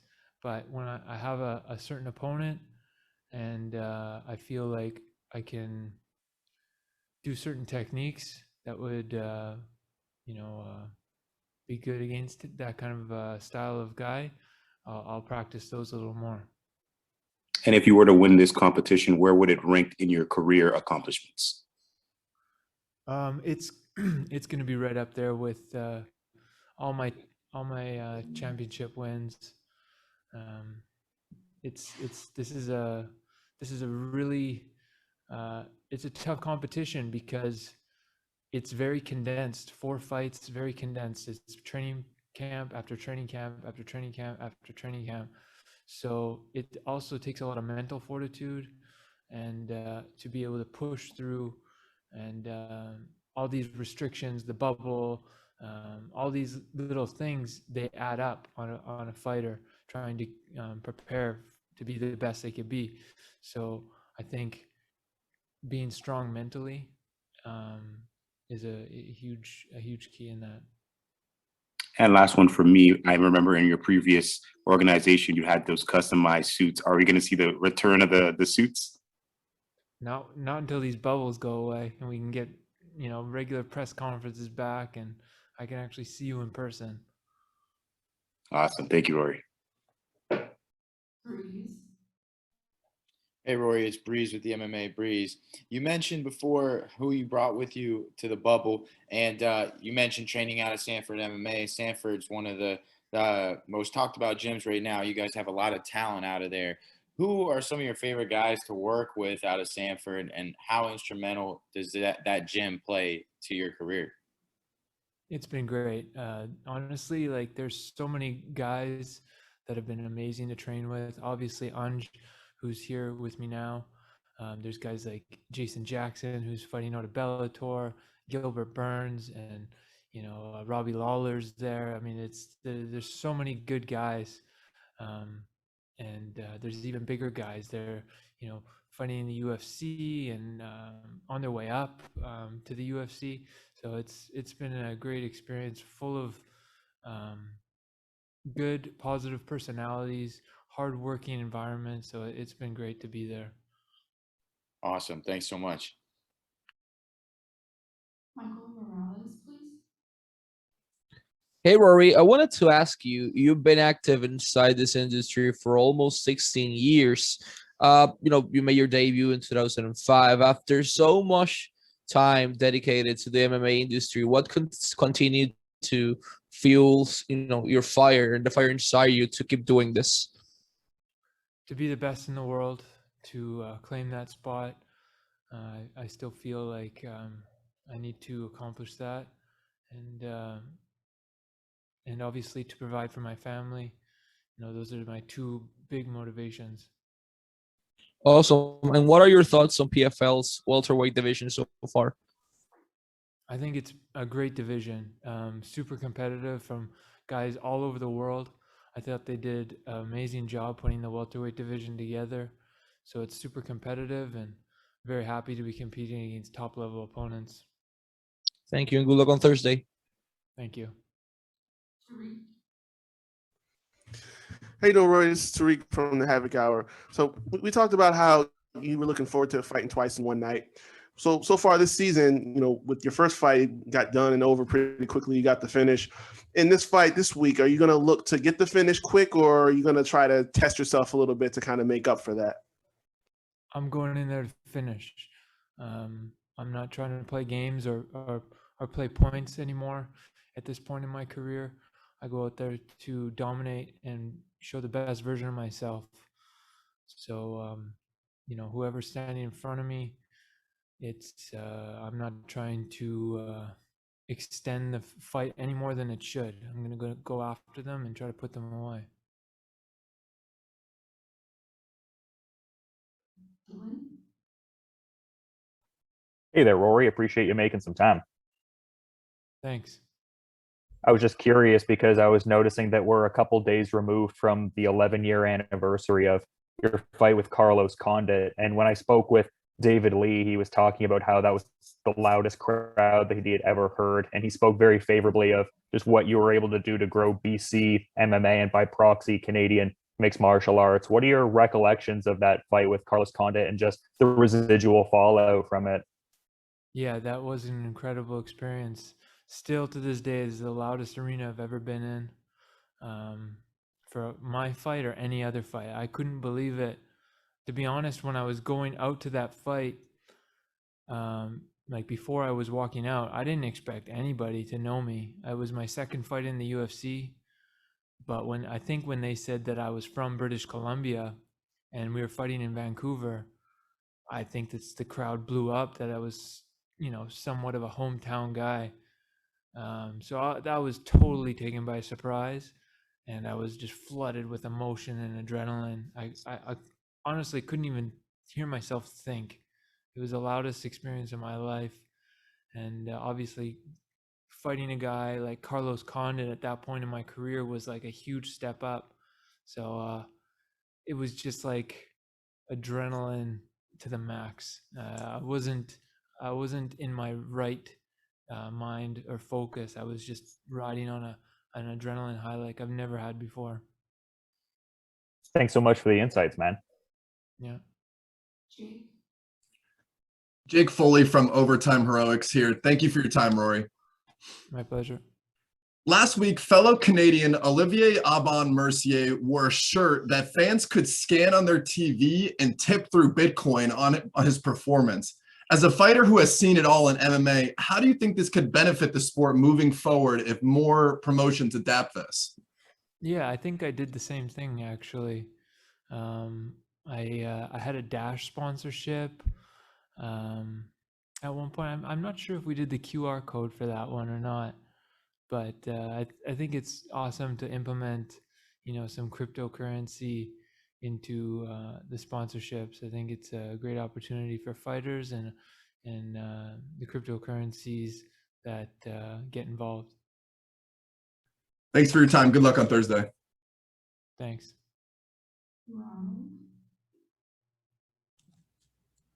This is Ronald E. Smith from Getting Real. Roy, you talk about how for this fight, you just want to get in and get the finish and go home.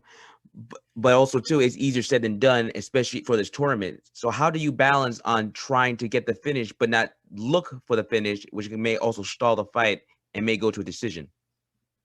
Yeah, I mean, I'm not going to go in there and be stupid and try to like put my neck out on the line to put him away. That's that's from refinement of technique. You go out there and you fight balanced. You find the openings when they come. I'm not trying to force anything. And to be honest, the pressure is really off of me. I'm at the top of the leaderboard for these points, and not that I really take that into consideration when I'm fighting, but before the fight, it really doesn't make me nervous. I just have to go out there and fight my fight, and when the finish comes, it comes. But it's about applying the pressure, not so much looking to win off points, like you've seen probably in some of my past experiences. I'm able to score points and win rounds without actually, taking the fight to my opponent, so to speak. And my last question, before this, Ray Cooper told us that he believes he's the top welterweight in this tournament. What are your thoughts on that? Yeah, he's definitely up there. I think he's a really strong fighter, brings a lot to the table when you go in there and fight a powerful, hungry guy like him. But obviously, I think that I'm gonna be too much for him. Thank you very much. We'll see you then. This is Daniel from Cage My IQ. You and Ray are sitting up top of the leaderboard right now. Have you done any tape watching of his fights, and do you look forward to the potential of meeting him in the finals? Yeah, I've definitely watched Ray's fights. I mean, I haven't been like studying them or anything, but I'm a fan of his style of fighting, and I think yeah, he's a dangerous opponent that I have to respect a lot and make sure that I'm at my very best, and for sure, any one of these guys that are going to be in the top four are going to be exciting for me to compete against. So if me and Ray get matched up at some point, I think that's going to be a great matchup.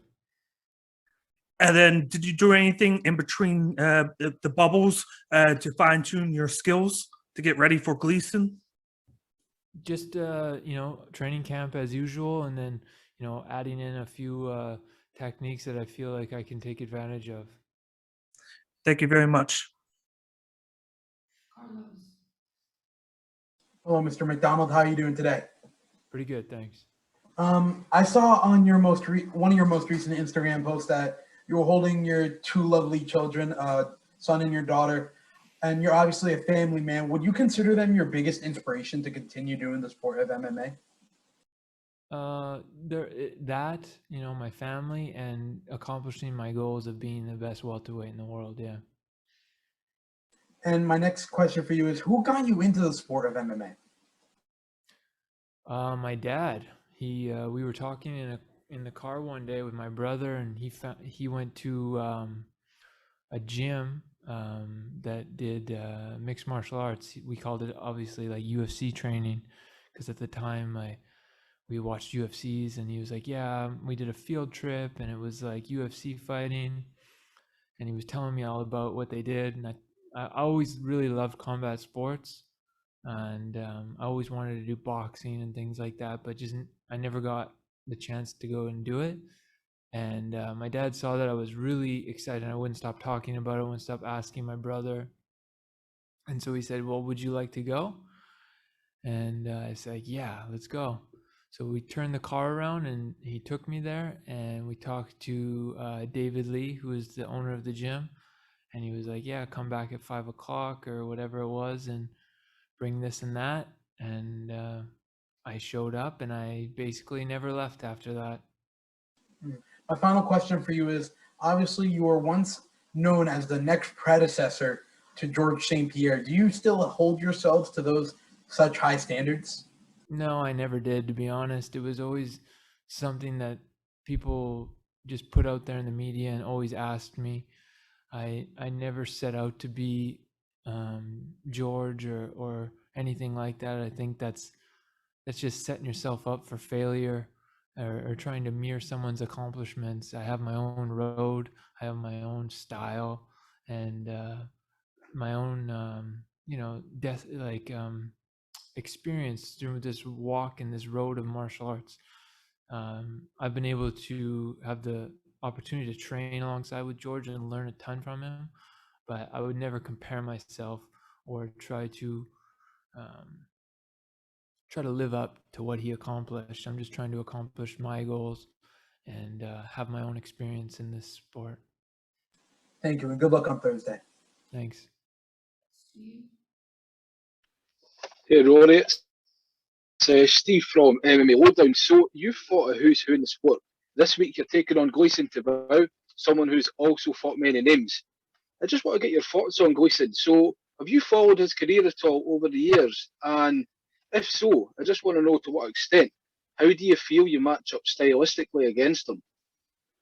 I have seen Gleason's fights. I haven't tuned into all of them, but I know that he's very experienced. He did a huge run within the UFC, had a lot of success there, and fighting at lightweight.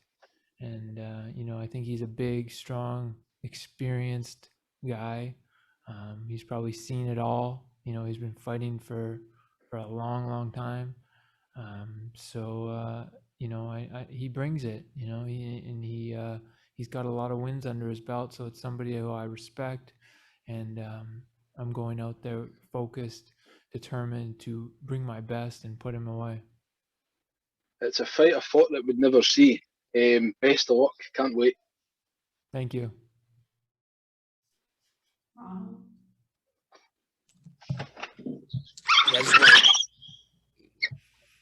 I just wanted to follow up and just ask about how has training been for you, and restrictions lifting up in certain places has been more easy enough for you to train and get prepared for the fight. Well, I've been in Florida, so it's been smooth sailing down there. Really happy to be a part of Sanford MMA since about February, and it's been great. Training as usual down there. The only difference is having to come in here and do this bubble before the fight. I know the feeling. Thank you, man. Thank you very much. All right, last question, Tariq. Hey, Rory, Tariq again from the Havoc Hour. You mentioned Robbie earlier, so obviously you guys had one of the greatest fights ever in MMA. Do you guys still keep in touch? I feel like that whole experience would be something that creates some sort of a bond between two guys. Yeah, I mean, we train in the same gym. We're friendly and working on doing a project together right now, actually. Awesome. Good luck this week. Thank you. Thank you so much, Rory. We appreciate you coming out today. Thanks, guys. All right, my media friends, thank you guys for coming out today as well. I appreciate all your questions. And as soon as the Zoom process process is, I will email